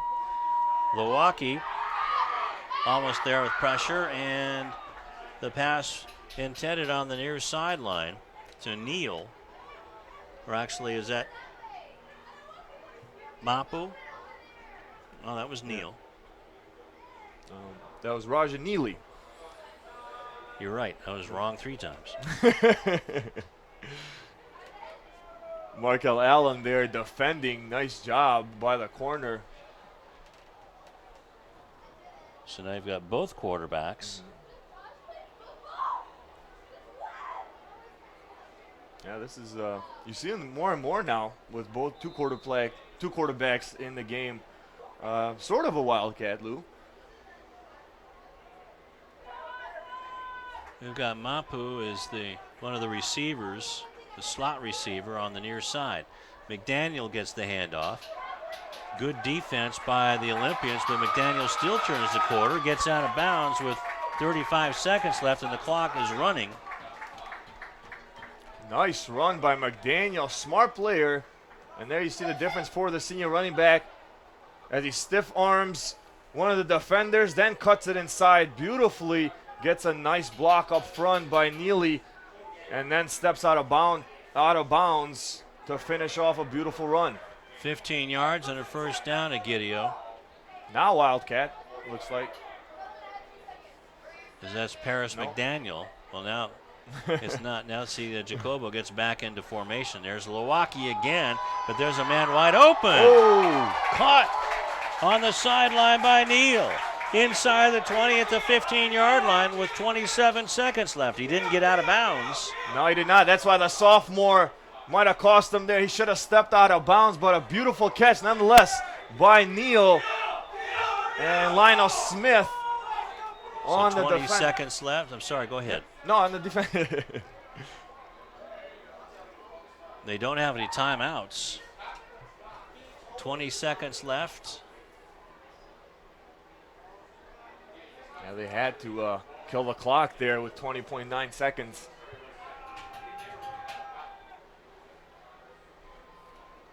It's 1st and 10. Nail-biting time here at Hellcat Field for the Mayor's Cup. What a game this turned out to be, Lou. It started out 16-0, but now it's competitive. Now they put some more time back on the clock. So 27 seconds left in the half. So time for at least 3 more plays if they can do it right. Oh. Snap, a bad snap again. Jacobo has to get it, and let's see if he can run his way out of this one. No, he can't. And that's a loss all the way back to the 25-yard line. The clock is 10-yard running. loss. And they have to have it running because there's no timeouts. Yeah. So a 10-yard loss. And a spike to kill it with 4.5 seconds left. Ooh. Interesting here. I don't know if Hawthorne will go for the field goal. Be a little bit of a distance. Now, let's see. From the 25-yard line, it'd be a 42-yard attempt. Yeah. Looks like they're going to go for it. If it was me, I'd go for the points, especially with it being with the points with a field goal, it would be 16 to 10. Exactly. It's only a touchdown game then. But that's why I'm up here. They're getting paid to coach, so. That's right. So I have a little bit more hair than Pasinger. Another bad snap by Jacobo. And now he's just looking for a way to get out of it, and he can't as time runs out. And the loss on the play is another 5 yards. And that looked like it was going to go the Hawthorne Cougars' way, but unfortunately they get nothing out of that play. And that will do it for the second quarter. So the Cougars had a chance to come back and get within 6. And there you see the snap going backwards again. And chasing him down was Lionel Smith. And these Cougars could be at least 6 points closer to the Olympians, maybe even closer. Yeah, but unfortunately they will go with no points, and McCall Hall, I believe, has Coach Pasinger here real quick before halftime. All right, I'm here with Coach Pasinger of Hawthorne. First of all, Coach Pasinger, it seemed like the defense just didn't wake up in the first half. What do you guys have to adjust in the second half to get that defense back on track? We just have to get off the ball. We have to settle down, quit playing nervous, and get off the ball. Absolutely, absolutely. Now, interesting quarterback change. I noticed you changed the quarterback at the end of the second quarter. That seems to be the trick. Right. What do you guys have to do to carry on with that momentum in the second half? We just got to carry over to the second half. We get the ball, start the second half, and we just got to keep it going. Absolutely. Good luck. Good luck. All right, you guys, back to you. All right, McCall. And we'll see what's going to happen here in the second half. We'll see if Karen Bright has anything to say about what happened with the Olympians, but it doesn't look like it. And when we come back, we will talk to Karen probably, but we will have the unofficial stats and the second quarter, the second half of play. And we'll see who gets to either keep or take home the Mayor's Cup. Right after this on CityTV.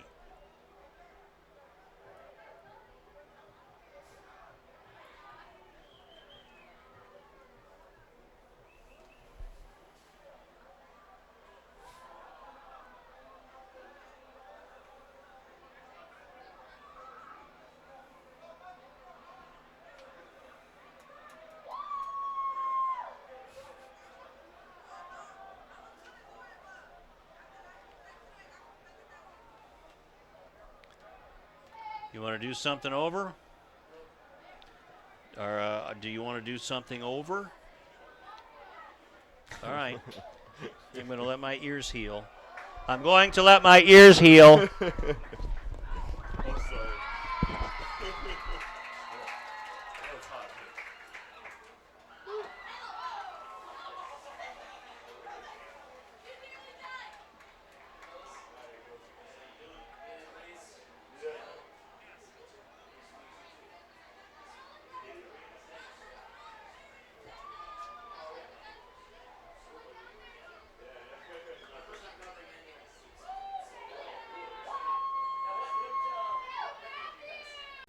Hi, I'm Donnell Beverly from the University of Connecticut, home of the 2011 National Championship Yukon Huskies basketball team and your Leuzinger Olympians.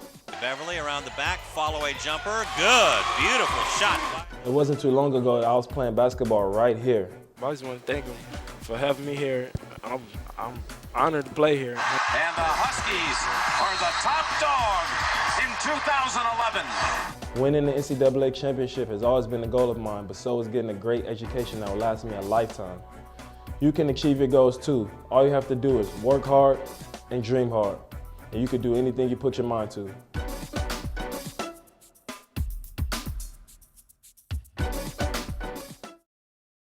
All right, let's go down to the field, and Karen has a special guest.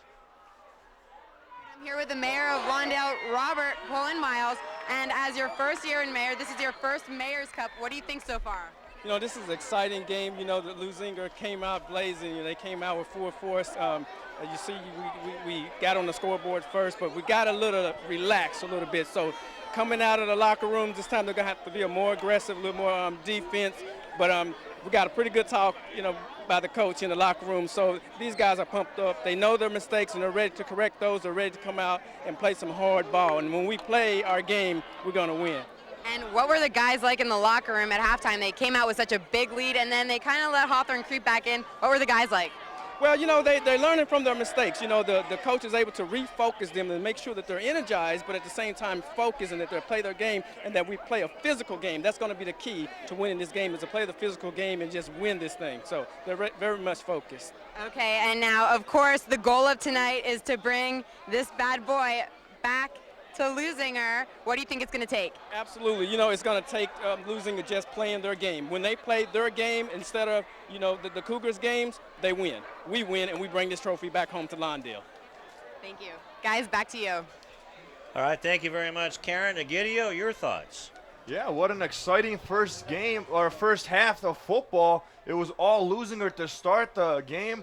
Agent Galero, Santos, Nathaniel Vaughn, all these guys were running wild on this Cougars defense. But then the Cougars looking to retain this beautiful trophy, as you see there. Some nice runs by the quarterback, number 12, Carlos Jacobo, and then obviously Paris McDaniel, who I've nicknamed the Eiffel Tower, Lou. I don't know if you heard about that during the sports playback show, because he is an attraction. He scored 4 touchdowns the last game we did here, had a beautiful run early in the last offensive series, and this team, they're climbing back into it. All right, let's go over some stats. Leuzinger in rushing, Galera with 9 carries for 53 yards and a touchdown.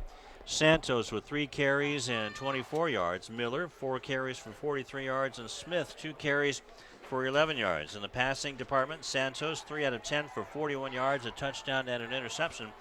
And receiving, Smith with 2 receptions for 14 yards and a touchdown. Vaughn, 1 reception for 20 yards.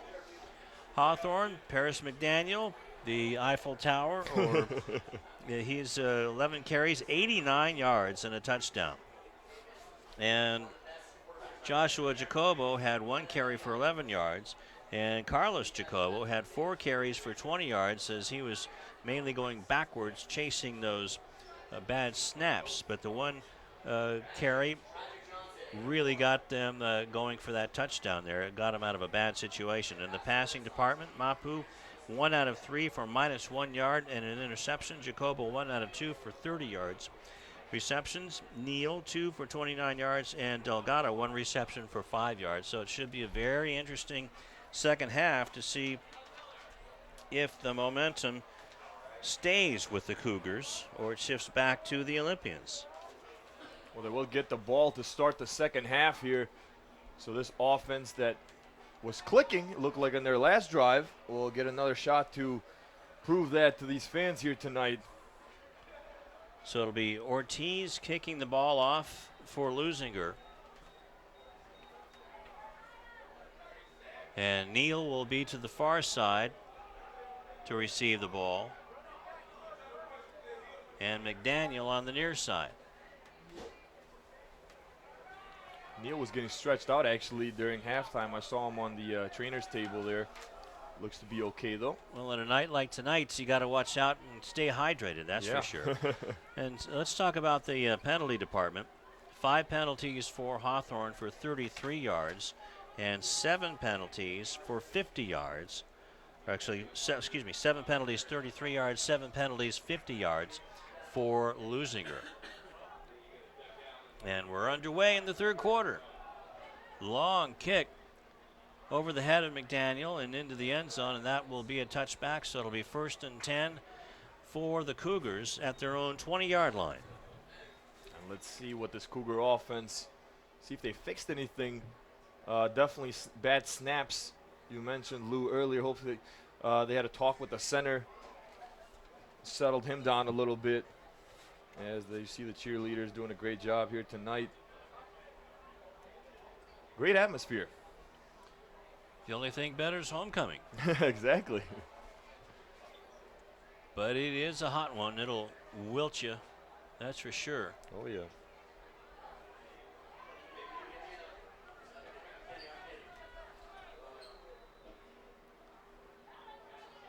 Jacobo under center to begin the third quarter.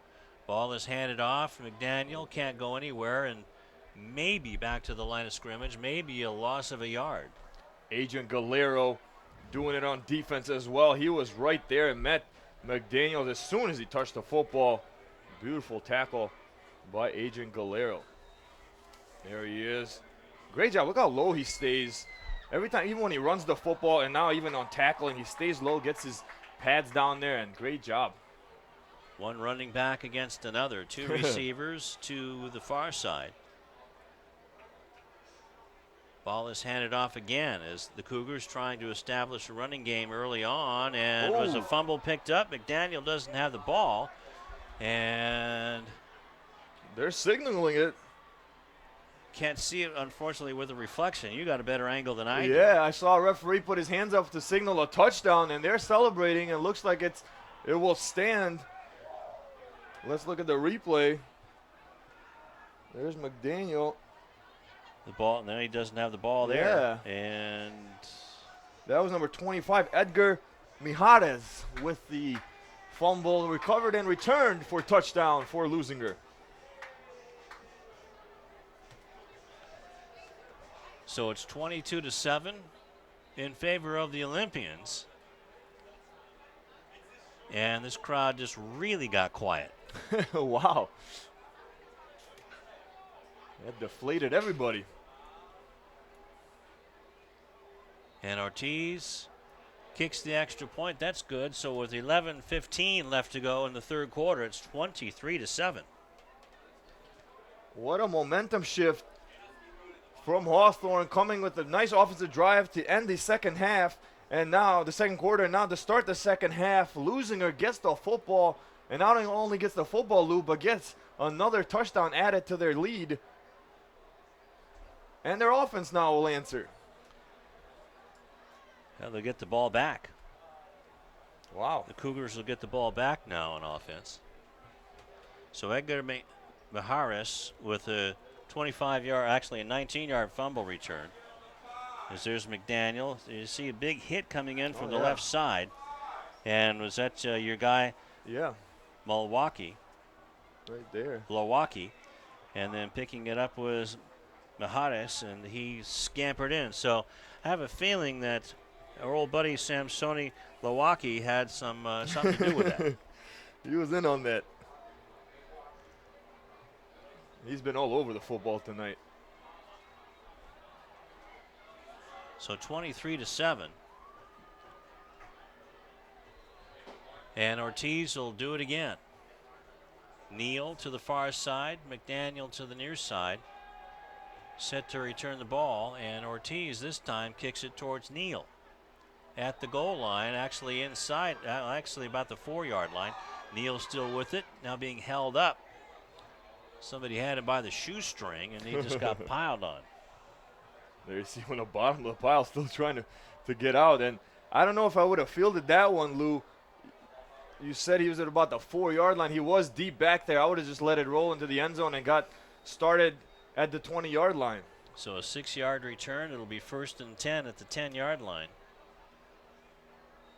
Again, a sophomore, perhaps not the best decision-making on that kickoff return, but nonetheless, here we go. Hawthorne will try to answer here. The clock is rolling. I don't know if it should be rolling right now, but it is. Hawthorne has it 1st and 10 at their own 10-yard line.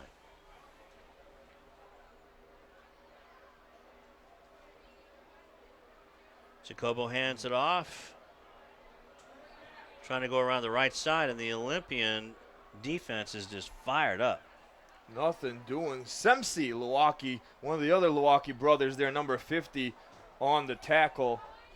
Also number 55, Joseph Naida. And number 42, the other Milwaukee brother, Samsoni. Saladin Davis was eaten up for no gain. So it'll be 2nd down and 10 from the 10. And now Marte Mapu comes in, and he will take his turn at quarterback.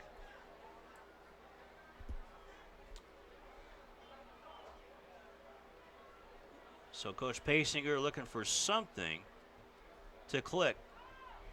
Long pass, and that was in and out of the hands of the intended receiver. And that was Benjamin Delgado, usually sure-handed. Yeah, Delgado, you had to make that catch. Mapu rolls out, has Delgado wide open. Hit him right in the numbers, right in the bad spot. You got to bring that. So 3rd down and 10 from the 10-yard line. And Mapu will finish this set of downs up. Hopefully for his squad, get a 1st down. Got the 2 big targets split to the near side for the Cougars.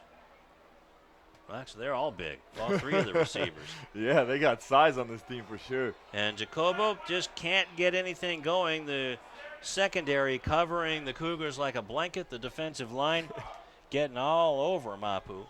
So now it's 4th down and a loss of 4 on the play. Can you guess who the sack goes to on that one? Does it rhyme with Milwaukee?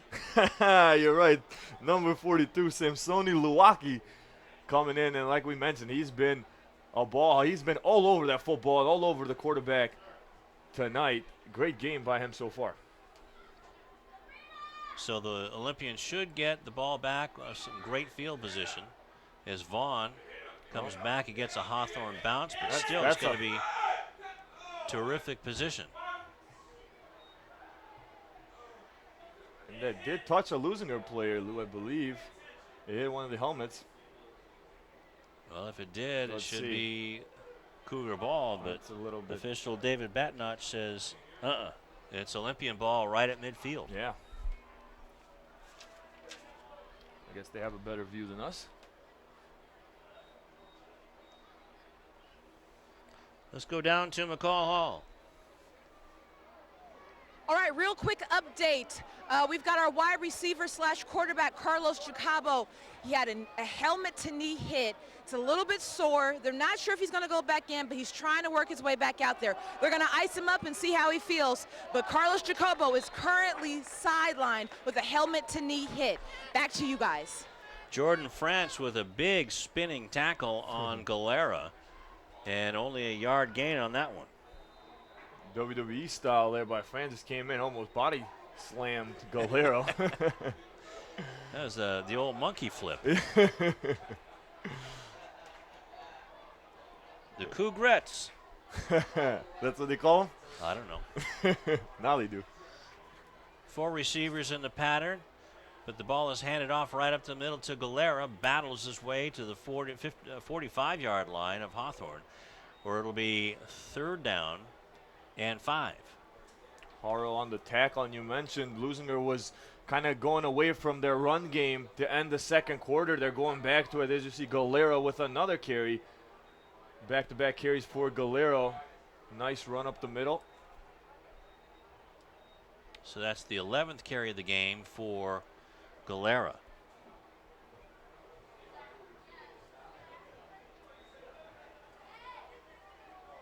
Miller, fake handoff. Santos spins out of a tackle down to the 40-yard line, 35, almost to the 30-yard line.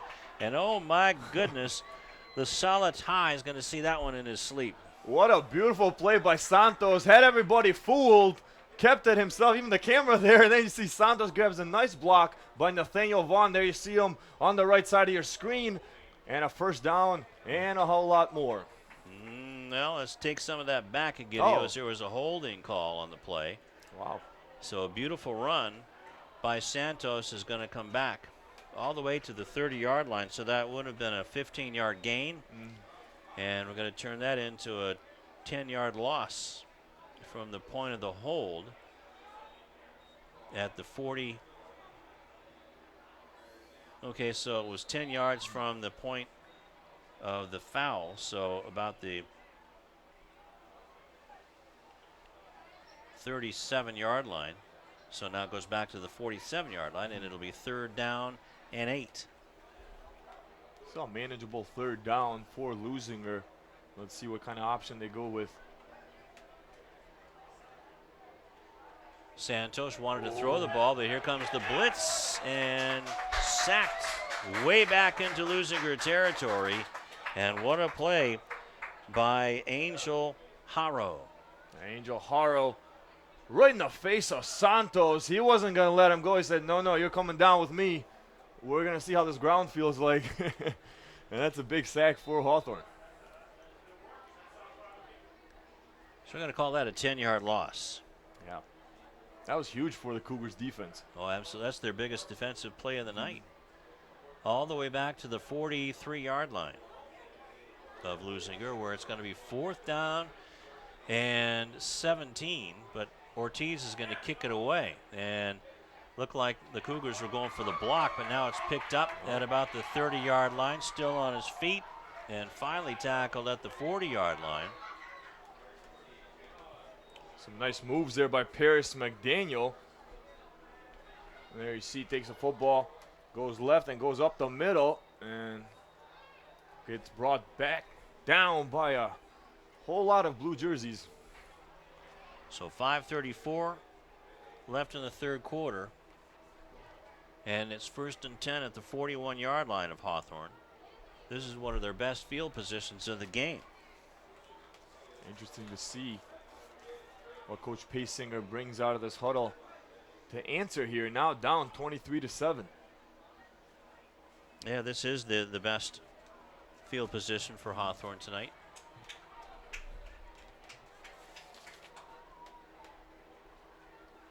So Mapu back in the game at quarterback, out of the shotgun.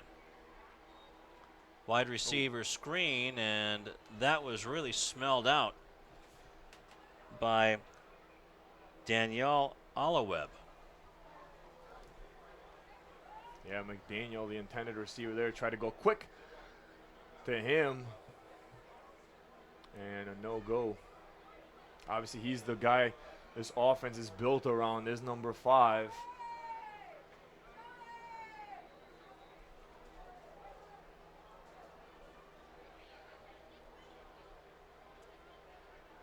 Out of the shotgun.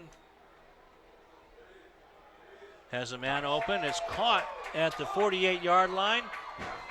And did the ball get loose again? Neal caught the ball, made a nice run with it, but looked like he went backwards for a while there. But anyway, it's 1st and 10 Hawthorne at the Leuzinger 43-yard line. Let's see it. Let's watch this. Ball's being carried loosely. Nope, he just slipped. Yeah. That's just a treacherous field at midfield. It is. It's bad field conditions. This I was during the Blair game as well. I was surprised by it.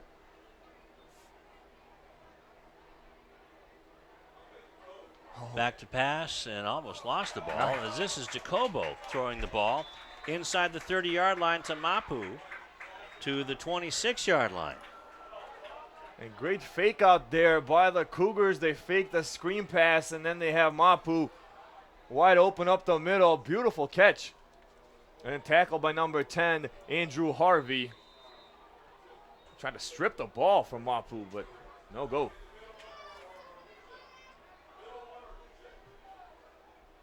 Again, Mapu lined up as a receiver now.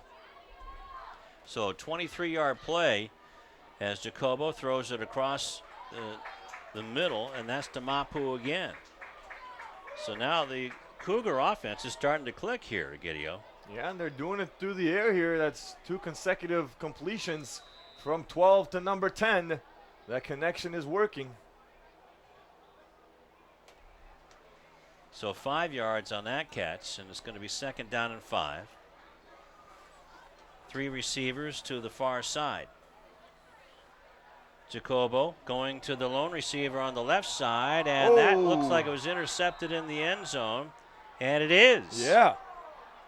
Number 2, Markel Allen with a beautiful interception, gives Leuzinger the football with a lead 23-7. What a momentum killer. Absolutely. As the ball was intended, I believe the ball was intended for Jamal Neal. Yeah, he tripped. It looks like he fell in the end zone. Yeah, the ball. Let's see if we can look at that one more time.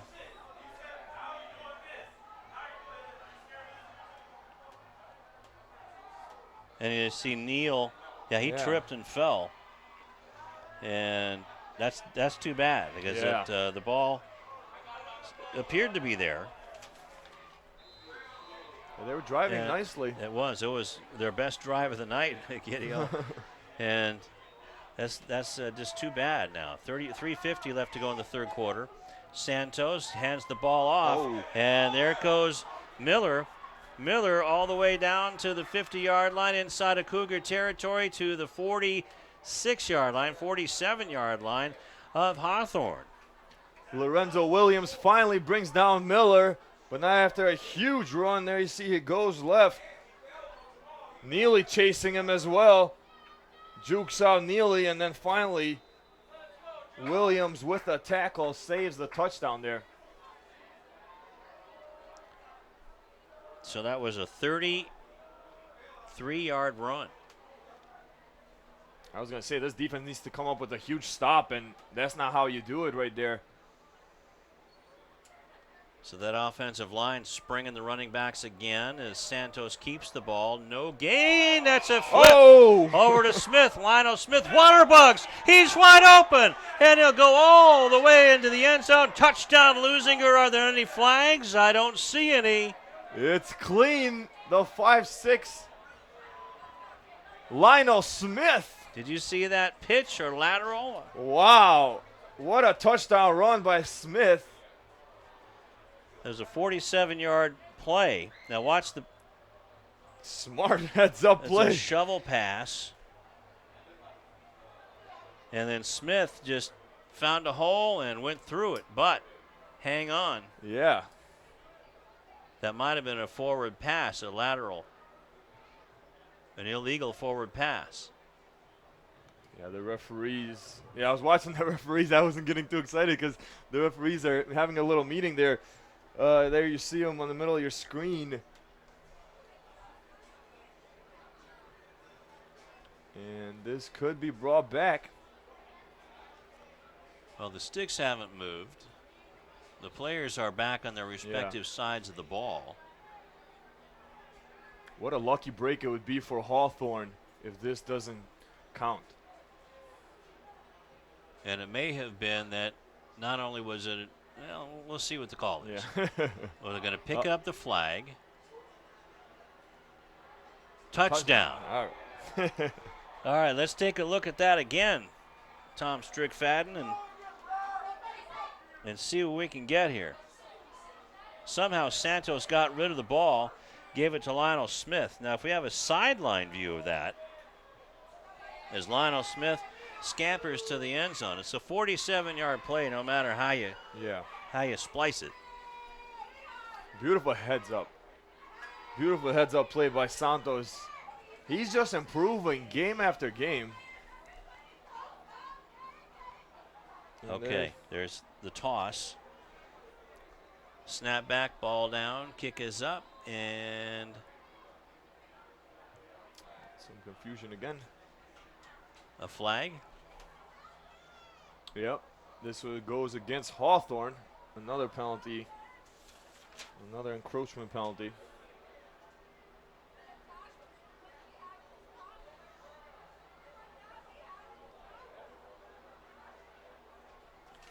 And here we go. So eighth penalty for Hawthorne tonight. 7 penalties for Leuzinger.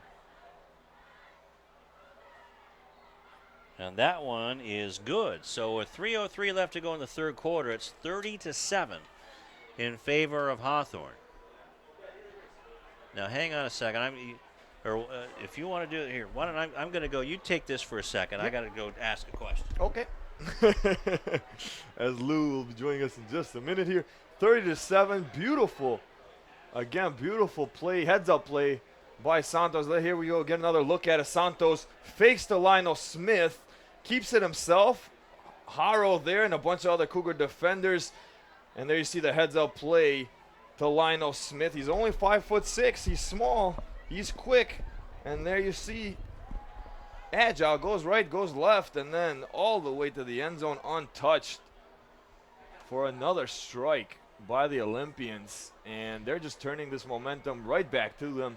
Oh, they just snatched it, literally. Yeah. An interception, and now, well, 2 interceptions for fumble recovery, and then now the interception. 2 turnovers, yeah, they came to play. We're going to call this, it's been officially called a 47-yard touchdown run, as this kick goes out of bounds. Should be at about the 20-yard line. So 1st and 10 for the Cougars. So Smith, that's got to be a highlight reel touchdown there. We got to throw that one up on YouTube. Oh, yeah. Definitely check out Lawndale City TV's YouTube channel. Throw a little plug in there. You can watch all the best programming that you see on Lawndale City TV anytime you want. The channel is Lawndale City TV. Look us up on YouTube. You can watch shows like Coach's Corner with Rufus Washington, Sports Playback with me, The Game of the Week, Lawndale Living, and all your great programming. Whenever you want. Everything that's Lawndale. 2 plays, 80-yard drive, and a 57-yard run as Jacobo trying to get out of trouble, and he gets tripped up. And guess who? Number 42. We're not trying to rhyme. Milwaukee once again with a sack. And did he get back to the line of scrimmage? So, nope, that's a 5-yard loss. Yeah, big loss there.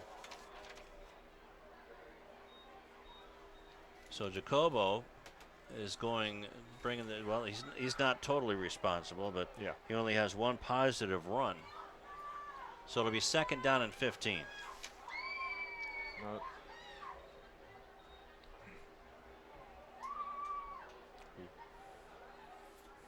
And the run goes nowhere. Number 9 there this time with the ball, Sullivan Davis. He's a bruiser type of running back for Hawthorne.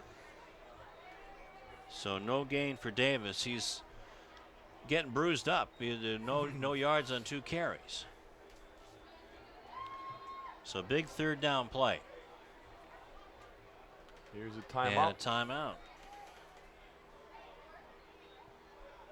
So a timeout on the field with 1:48 left to go in the 3rd quarter.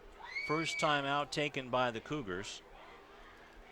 And they just need to get something going, and probably just catching their breath right now. Yeah, they're going up and down this field. Let's look at that touchdown play one more time. Why not? Beautiful play it was. We should send it into Sports Center, see if I'll make one of those weekly top 10s. So Santos gets the snap.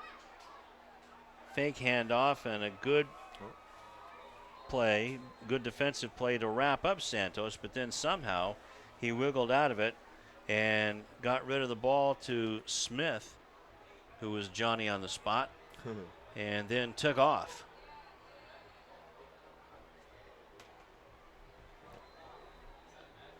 So 4 wide receivers in the pattern for Jacobo on 3rd down.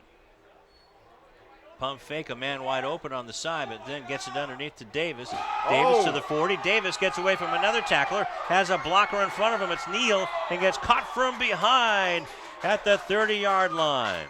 A touchdown-saving tackle on that side by Steven Ortiz. Talk about highlight plays. There's a highlight play from Hawthorne. Looked like it's going to be a short gain. There you see a pass to Davis up the middle. He sheds a tackle, keeps his feet moving, keeps going, keeps his pads low, gets a block by Neal, and finally gets tripped up by Ortiz. And you're right, that saved the touchdown there for Leuzinger. So that was a 40-yard gain. Jacobo to Davis. And that could get the Cougars back rolling here. Well, that's the thing. This Cougars offense, they have the weapons to strike quickly. And they've been doing it all half long, but unfortunately, the points have been going up on the other side of the board. Unfortunately for the Cougars, that is. If you're a Hawthorne fan. Coach Paysinger is going to fight and do everything he can to keep the trophy here at Hawthorne. Yeah, they got a big hill to climb, that's for sure. It was 16-7 coming into this third quarter. But a fumble and an interception have led to 14 points.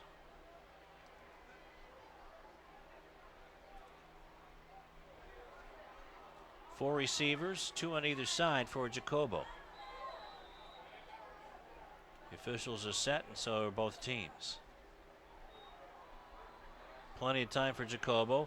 Fakes left, now goes right, and in and out of the hands, and that's going to be pass interference on the far sideline. Paris McDaniel was the intended receiver. There's another flag here by the quarterback. I think it was a late hit on Jacobo. So 2 penalties on the play. Okay, there's roughing the passer, and then pass interference. So any way you spell it, that's an automatic first down. Nice ball thrown again by Jacobo, and that's definitely pass interference by Jamal Alawab because he didn't turn around. Roughing the passer. That's the penalty that Hawthorne takes. Hey, they're going to take 3 yards all night here, especially if it moves you closer to the end zone. That's right. All the way to the 15-yard line. They have to score here, Lou. Some type of points. They have to come out of this drive.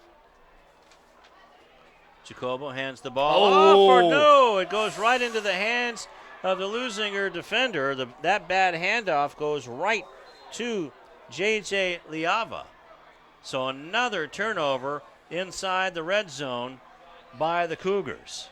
Nightmarish third quarter for the Hawthorne Cougars as they just keep knocking on the door of points and then keep giving it up with plays like that. Beautiful heads-up play, though, by J.J. Liava, excuse me. And once again, the Olympians offense will get control of the ball. Wow. So 1:12 left to go in the third quarter. Leuzinger has it in their own territory at their own 40-yard line. What a momentum killer. I keep saying that all night, but it's true. Now the ball has been bouncing Leuzinger's way all night, and Galera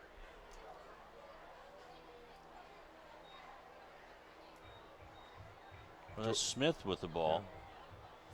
Now he's a running back now. He's doing it all.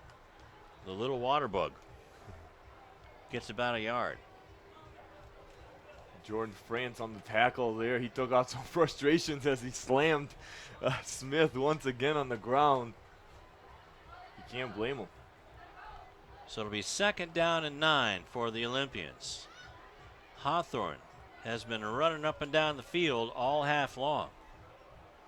Smith again. Smith puts it into high gear, gets across the 50-yard line, still on his feet at the 40, and now cuts across the field and trips finally at the 30-yard line.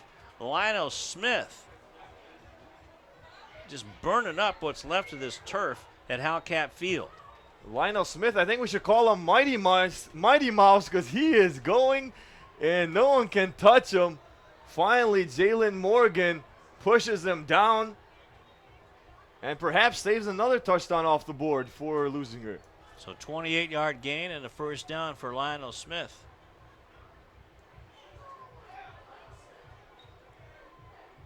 It's been all Leuzinger, shockingly enough, coming out of the half. But they're the ones who are putting the points on the board. Actually, this is the only drive that they've had to put together. Hawthorne's doing the work. And then Leuzinger's benefit. Yeah. So we had an Edgar Maharis 19-yard fumble recovery, then an interception by Markel Allen that led to a touchdown, a 47-yard touchdown run by Smith. And now another fumble recovery by J.J. Liava. So 3 turnovers in the third quarter.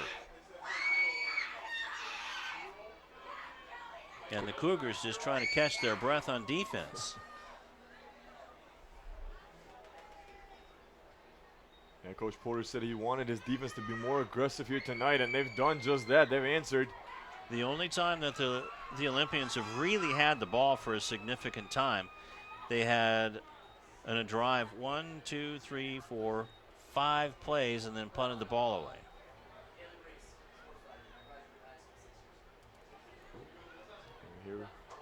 So now a timeout on the field as they did. Actually, it's the end of the quarter as Leuzinger just lets the quarter run out, and it's 30-7 in favor of the Olympians.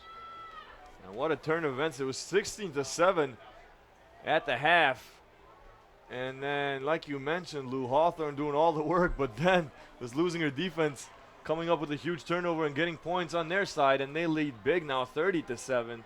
As the Cougar, he has that permanent smile on his face, but I don't think he's smiling underneath the mask. Yeah, he's frowning on the inside. Yeah, an interception. Well, it's actually both quarterbacks have thrown interceptions. And let's take a look at Lionel Smith. That's got to be one of the plays of the year.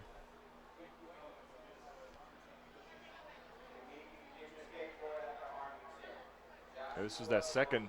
Yeah, that's the big run. Yeah. The 30-yard run. Not the touchdown run, Yeah. but the other long run. Only a 30-yard run. Only a 30-yard run. They'll take that any day, I'm sure. So it's 1st and 10 at the 31-yard line, as now the Olympians are going right to left. Mayor's Cup on the line. 18th annual. My second. How long has it been for you, Lou? This would be number 10. Oh, nice. Yeah, great, good game, actually. You know what? It has been a good Yeah. game, even though the score is getting a little lopsided. But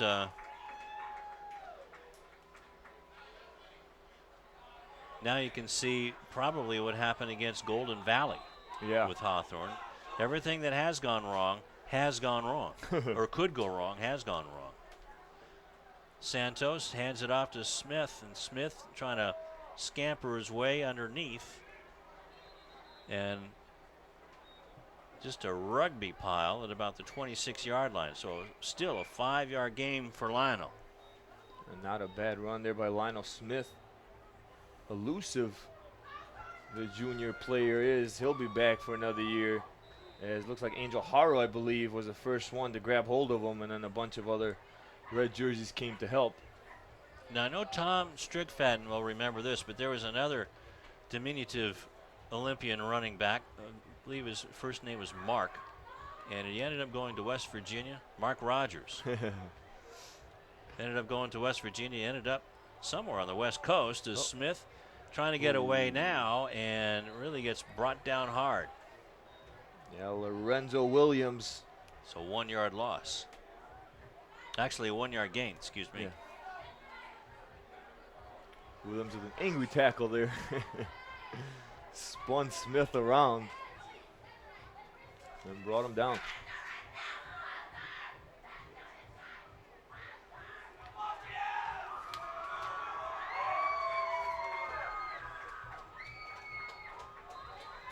So it'll be 3rd down and about 3. And the clock, for some reason, hasn't been working in the 4th quarter, so I'm sure that the back judge has been keeping time. So Galera comes back in the ball game, and look at him go. Just like a hot knife through butter. Inside the 15-yard line, all the way down to the 12. It's like every time Galero touches the football, everybody backs away because he has no one in front of him. And great job by the offensive line. Opening holes all over, all night long for Adrian Galero.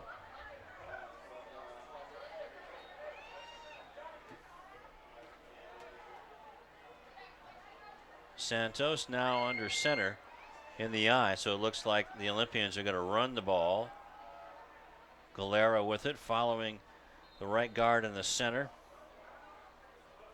And plowing his way to the 5-yard line. Williams on the tackle once again for Hawthorne, number 32.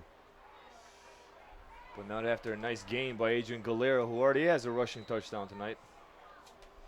Leading the way, Amaliki Lawaki. What a shock.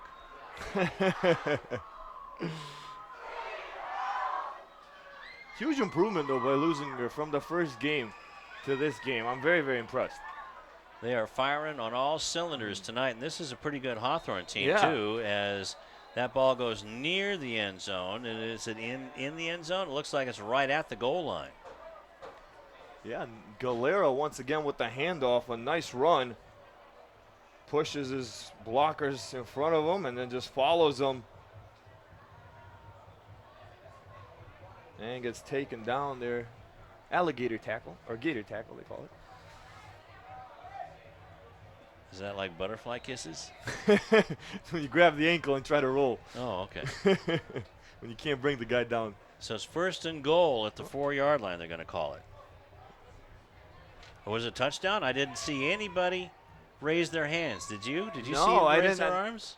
I thought it was a touchdown, but I didn't see the referee signal for it, so I didn't want to call it. But I guess it was a touchdown because they just didn't. We have to apologize. This is like looking out of a dirty windshield at sunset up here. And we love Howcat Field. We love everybody here. So we'll give first of all, let's give a 5-yard touchdown run to Galera. Yeah. And now the PAT is good. And the clock is ran. The batteries must have run out, or maybe the hamster that runs the generator. He stopped moving on took the wheel. a break. Galera with his second rushing touchdown of the night puts up the Olympians 37-7, a 30-point lead in the 4th quarter. So another turnover. 3 turnovers turn into a score. So 21 points off of 3 turnovers. Coach Porter has to have a huge smile on his face over there on the Leuzinger sideline.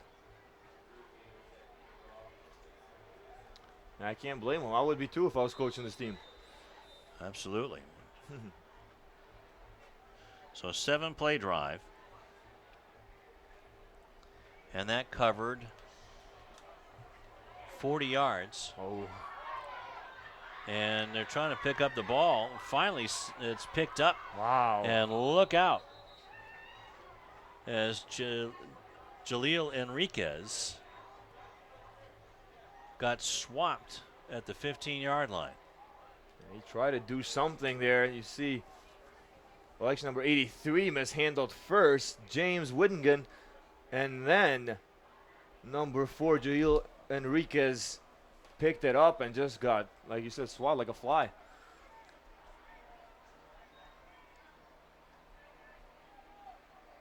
And just a nightmare second half for Coach Pasinger and his team here so far.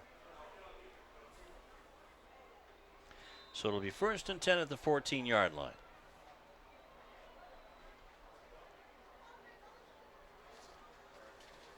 Roger Neely split to the near side.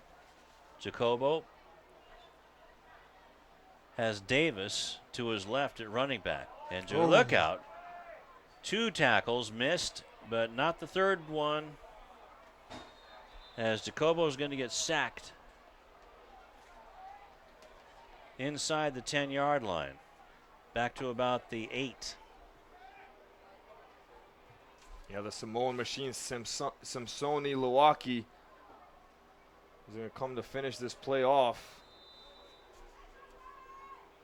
Isaiah Gonzalez, who was injured not too long ago, back in the ball game and hung on until Luwaki could get there.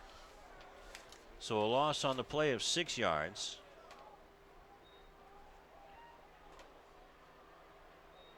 And it's on the 2nd down and 18. Davis carrying the ball and gets it back to the 10-yard line. Davis, nice run running low. And the other brother, Semsi Luwaki, as well as number 6, Jermaine Smith, on the tackle there.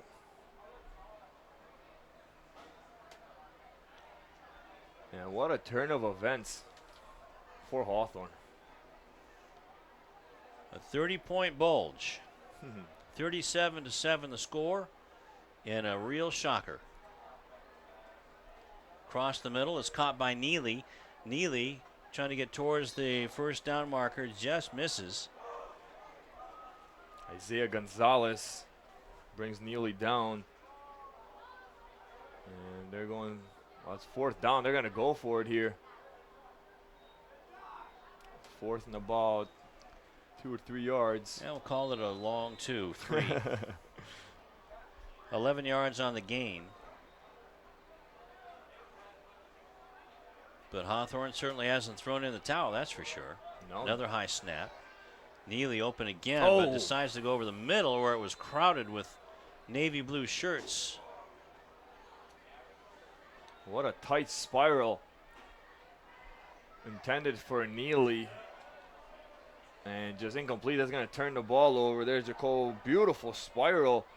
Goes in and out of the hands of Neal. So 1st and 10.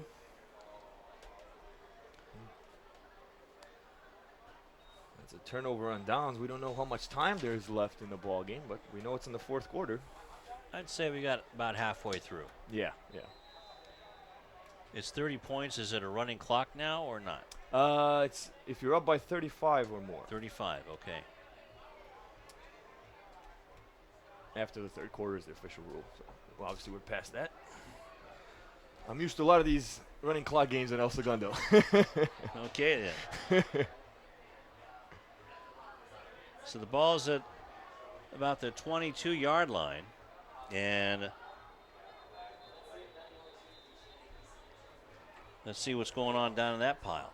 A late flag there. Not a late flag, but Lionel flag. Smith was the ball carrier.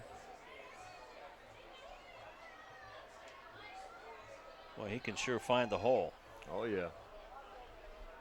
And he'll be back for another year for the Olympian fans because he's only a junior. Now this is coming back.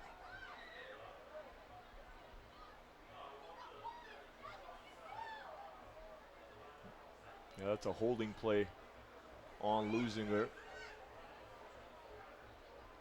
So back to the 29-yard line.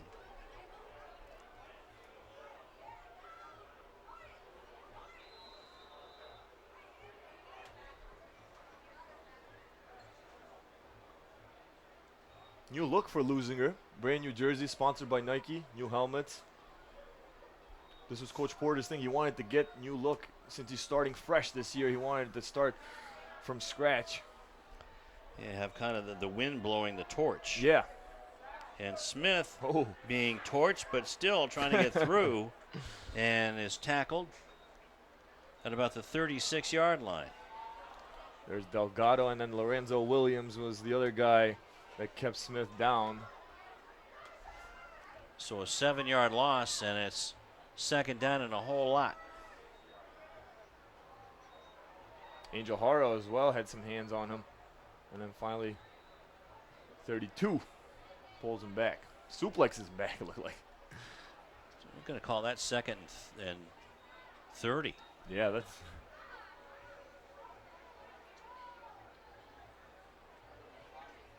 Or about 2nd 26.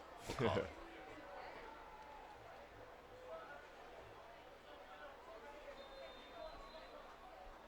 And some positive yardage, as that was Miller with a carry. Down to the 31-yard line. Khalil So a Miller. 5-yard gain. Staying conservative are the Olympians. Now they're in the driver's seat of this one now, as we're at least midway through the 4th quarter. Out of the shotgun again for the offensive Leuzinger. Miller gets the handoff again, gets beyond the 30-yard line, down to about the 28, where it'll be 4th down and about 18. Mark Chisholm on the tackle, number 56 for the Cougars, one of the big defensive linemen.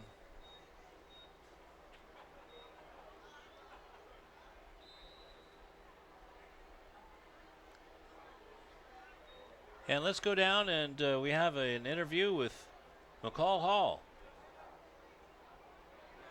All right, I'm here with the mayor of Hawthorne, California, Mayor Christopher Brown. Mayor Brown, looks like the trophy's going to go back to Leuzinger. Do you have any words before you send it back across town? No, hopefully better yet next year, but congratulations to Leuzinger, and they're also their mayor, Robert Polo Miles, for an excellent victory today. We just didn't play a great defense, but we'll be back next year.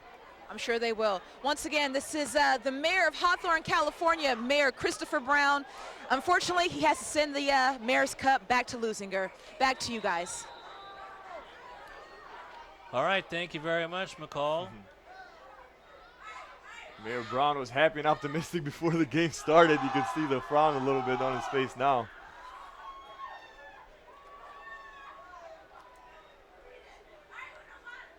It's 4th down now and about 12 after the penalty.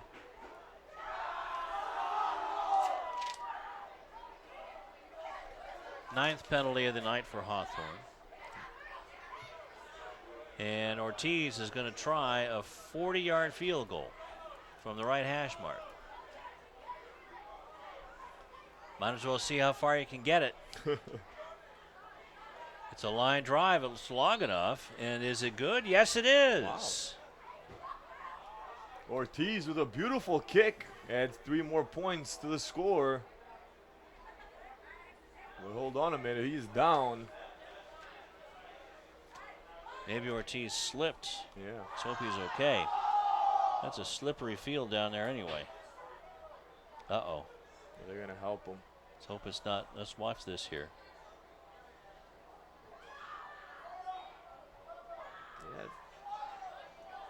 Kind of fell down there. Probably. Kind of like somebody threw a rock at him or something. So a 40-yard field goal, and let's hope Ortiz is okay. Well, you told me before the game started that was the guy to watch because in that Lawndale game he was having some bad kicks, and tonight I believe he's been perfect. He's been awesome, yeah. And I don't know. I'll have to check. I don't know if he punted the ball once. Mm-hmm. He hasn't missed an extra point or field goal tonight. So he's been perfect there. The punting was the big deal. Let's see, Leuzinger punting the ball. Punted the ball once in the first half and once in the second half. So he's done his job, and so now he's going to have a stand-in for him. Let's hope it's just a cramp. Yeah. That's what I would guess. Filling in for him is Adrian Acosta. And getting all the way up to near the 40-yard line is Hawthorne on the return. Acosta, freshman kicker, actually on this Leuzinger team. Getting some little playing time. There's McDaniel on the return. So McDaniel gets it up to the 40-yard line. It'll be 1st and 10 for the Cougars. This is going to be a tough loss for Coach Pasinger to swallow. I talked to him a few weeks ago, and he said he's a little bit harder on this 2014 team because he believes he has more talent this year, and he's pushing them a little bit more because he thinks they can win and can win big now. Well, they certainly have the talent to, Gideon, that's for sure. They have some big, tall receivers. Yeah. A good-sized line, a terrific one of the most flashy running backs in the South Bay, in Paris McDaniel. 2 efficient quarterbacks. Yeah. Solid defense, Besides tonight, they have some good corners. Defensive line, unfortunately, tonight's been pushed around, but a good defense nonetheless. Jacobo had plenty of time, but the secondary of Leuzinger really doing a terrific job, and Jacobo could go nowhere but down. So he loses 5 yards. It'll be 2nd down and 15. Yeah, but on the other side of the ball, these Leuzinger Olympians have really played like Olympians. Yeah, tonight it's been amazing. Like I said, I thought this was going to be an even contest, but I thought Hawthorne was going to get the upper hand from what I've seen them play. I'm very, very impressed with Leuzinger from the first game against El Segundo. I saw the highlights last week against Rancho Dominguez, and I'm very, very impressed with them tonight. Great job by Coach Porter and his team.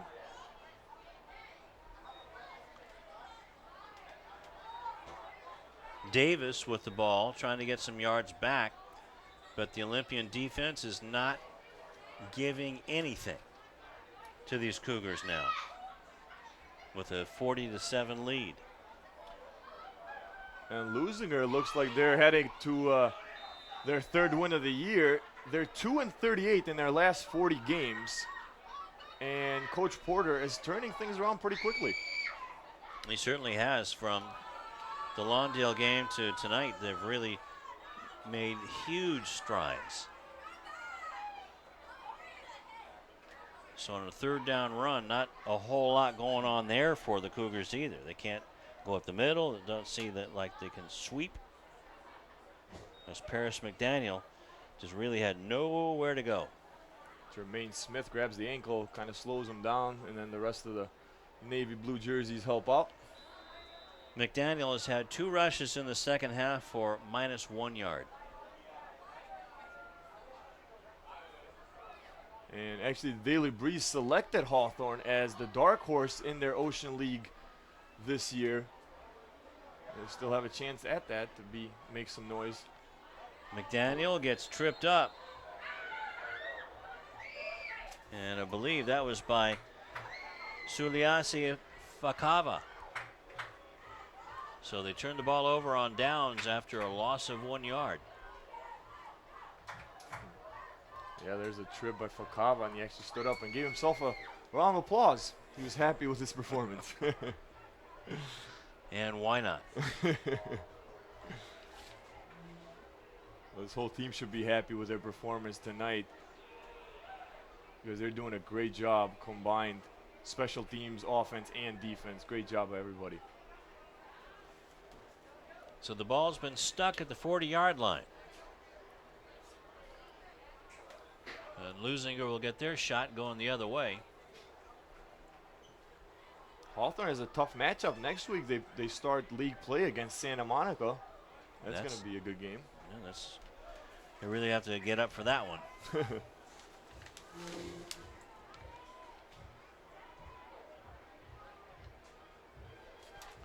And then Leuzinger takes on Torrance at Lou House. 4 wide receivers in the set. New quarterback in is Jeremiah Smith. And he just genuflects, kneels down to run out the clock. Best play of the game. For a coach, at least. He likes to call that. Absolutely. So now we can start turning down the lights.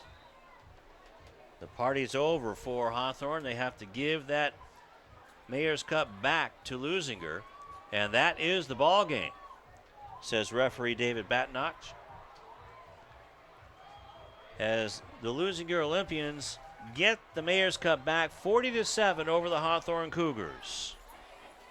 What an impressive win by Leuzinger.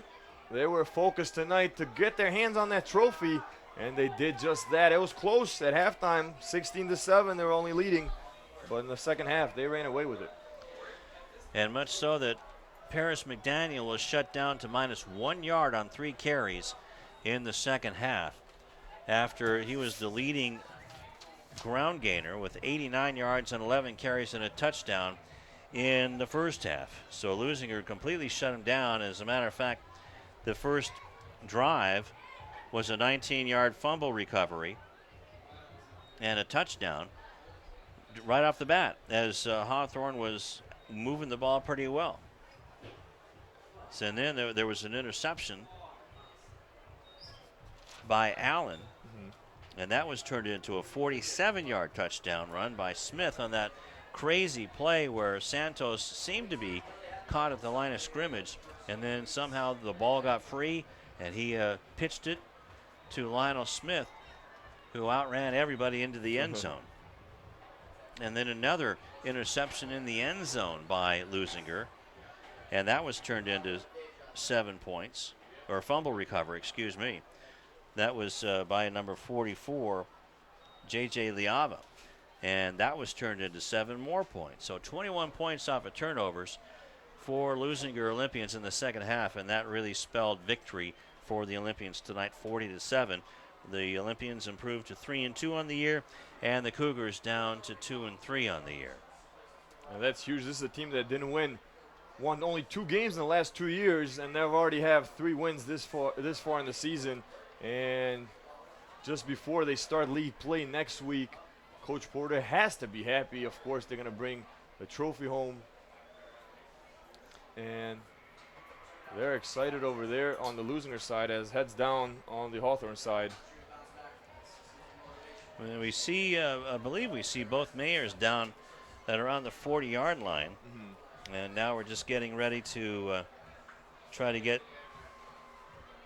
maybe one of our sideline ladies to help us out.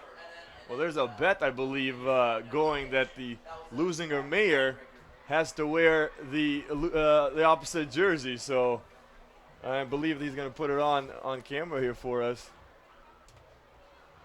Mayor Brown will have to wear the Leuzinger blue. Well, we'll check it out. And as a matter of fact, why don't we take a quick time out on City TV, and we'll come back with the trophy ceremony on City TV. My life is full of statistics. Thing is, I could have dropped out of school and become one myself, but I didn't because I had people that believed in me. Here's another statistic. 7,000 students drop out every school day. That's 1 every 26 seconds. It's time that students know that we believe in them. Inspire a student and share your message of support at boostup.org. Back here at Howcap Field on the campus of Hawthorne High School. The Mayor's Cup goes back to Leuzinger High School with a 40-7 victory over the Hawthorne Cougars. And let's go down to the trophy ceremony. I just want to congratulate Leuzinger. All right. I want to congratulate Leuzinger and Mayor Polo Miles on an excellent win today. You guys were a better team today, and hopefully next year we'll get it back. But I would like to present you with this trophy. Thank you, Mayor Brown. Thank you, Mayor Brown.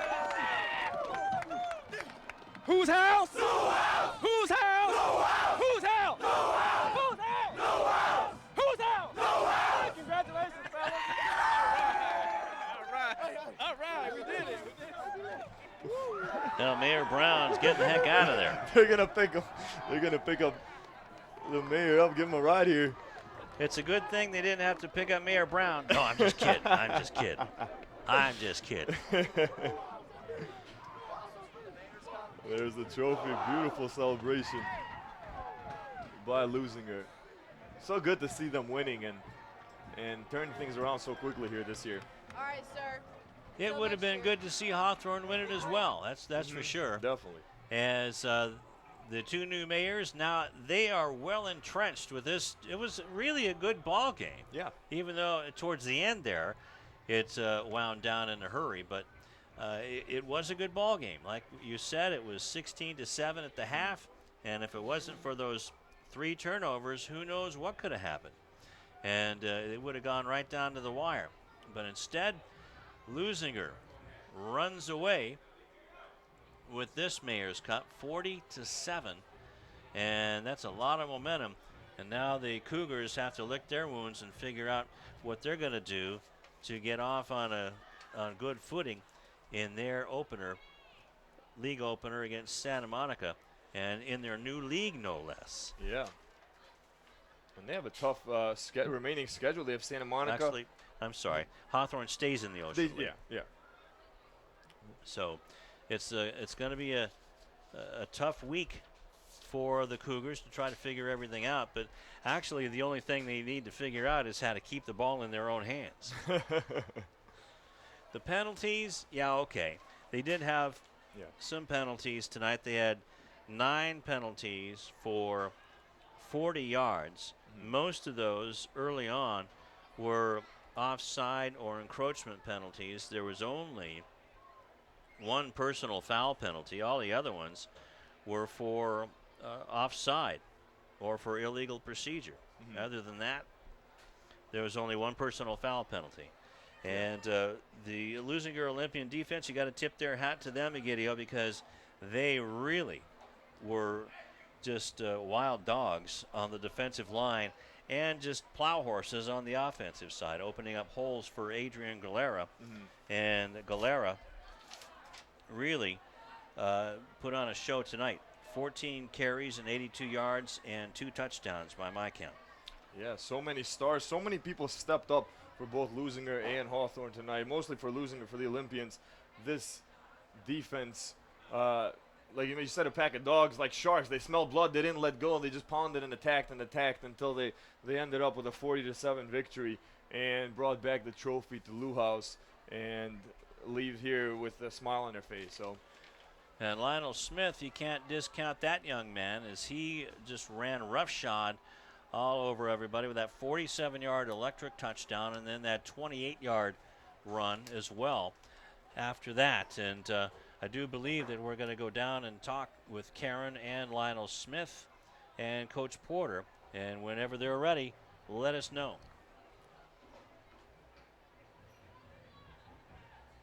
And Lionel Smith will get his numbers for you, but he had 7 rushes and then 3, and then he had 2 catches and 2 touchdowns, 1 touchdown and 1 rushing. And let's go down to Karen.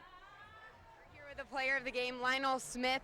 What an incredible game tonight. You brought the cup back to Leuzinger. How does it feel? It feels good, man. We was executing. We read our keys. Our lineman was blocking. We just executed. We just did a good. It's a family thing. It's a good job. Now you guys seemed so focused and so tight as a team tonight. Maybe you let down a little bit at the end of the first half, but as a whole, you guys were just working as like one machine working together. What changed from the weeks before to this week? We just executed better as a team. We did all our assignments. We just read our keys. We did what we were supposed to do, and look what happened. How does it feel to have the cup back in Leuzinger? It feels good. It's a family thing, man. Congratulations. Thank you. We are family, says Lionel Smith. And tell you what, I might have to change my mind and make Lionel my vote for player of the game. He had 7 carries and 85 yards rushing and a touchdown, 2 receptions for 14 yards and a touchdown. And, well, we'll just have to add those up when we come back from a break. So why don't we take another quick timeout, and we will tally things up and maybe have another guest or two coming up on CityTV.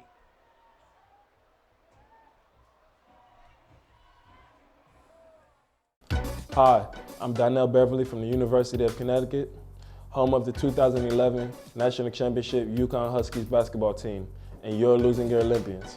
Beverly around the back, follow a jumper. Good, beautiful shot. It wasn't too long ago that I was playing basketball right here. I just want to thank him for having me here. I'm honored to play here. And the Huskies are the top dog in 2011. Winning the NCAA championship has always been a goal of mine, but so is getting a great education that will last me a lifetime. You can achieve your goals too. All you have to do is work hard and dream hard, and you can do anything you put your mind to.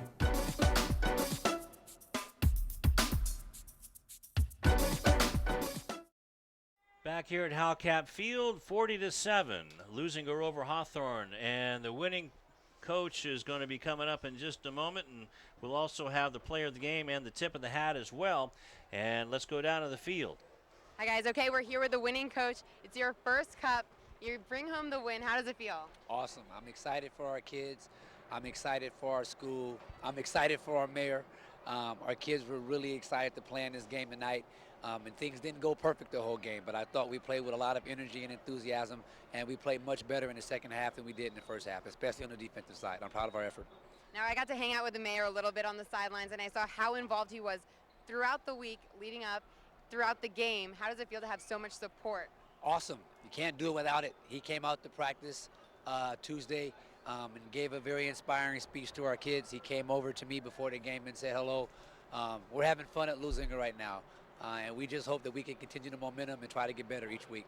And back to football, you guys really, like you said before the game, clicked.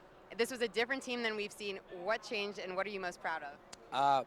I'm most proud of the physical nature and the effort and the intensity in which we compete. That's the most important thing. We don't get to control whether or not we win or lose. We want to try to control the things that we do well. We can control our preparation, we can control our attitude, and we can control our mentality. If we take care of our business, we feel like we can have a chance against anybody. And I thought we did that tonight, and I'm extremely proud of our kids. Congratulations. Thank you. Appreciate it. Guys, back to you. All right, Karen, thank you very much. And Egidio, one thing that I got to congratulate is the two coaches, Coach Pasinger and Coach Porter. We are very fortunate to watch these two guys lead these young men. Yeah, definitely. They're doing a great job. Porter in his first year and Coach Pasinger in his second year, definitely turning things around. Took two programs. They were in the losing end, and we're known for football here, but now they're just turning the culture around, and everybody is happy and excited that football is back around these parks. All right, now it's time for the player of the game and for the tip of the hat player of the game. Our player of the game is, who did we, it was, number one. Actually, yeah, the number one guy.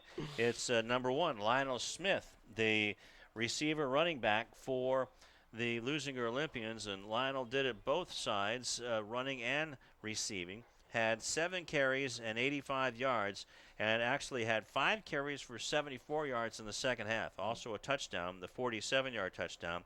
Then receiving, Smith had 2 receptions for 14 yards and a touchdown, so congratulations to Lionel Smith. Definitely a great job by Lionel Smith. 2 highlight plays, that's all you can say. That's right. And then the tip of the hat goes to Paris McDaniel. He had 14 carries and 86 yards and a touchdown. Want to congratulate him, as none of those yards were easy. Yeah, definitely. The Leuzinger defense was attacking tonight, and they were in the face of Paris McDaniel. But McDaniel fought hard, and he tried to be the stone that tried to keep this team together. Unfortunately, not enough effort as a team for Hawthorne. But great job by Paris McDaniel. All right, well, that's going to wrap it up from Hal-Cap Field. The Mayor's Cup goes back to Lou House, and a 40-7 win for the Hawthorne Cougars. And just another thing, these two mayors, this is their first experience with the Mayor's Cup, and they look like they were really into it, that's for sure. Oh, definitely. Especially the Leuzinger, the Lawndale mayor, he loved it. He was excited. He had the shirt underneath his suit that said whatever it takes, and they did whatever it took here tonight to win. That's right, and somewhere up there, you just got to wonder if Mayor Harold Hoffman had something to do with this one.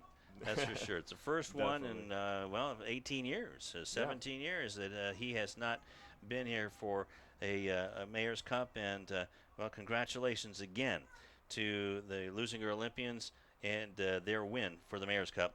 And again, from Hal-Cap Field in Hawthorne, the Leuzinger Olympians take the Mayor's Cup back to Lou House, 40-7 over the Cougars. Until next time, so long.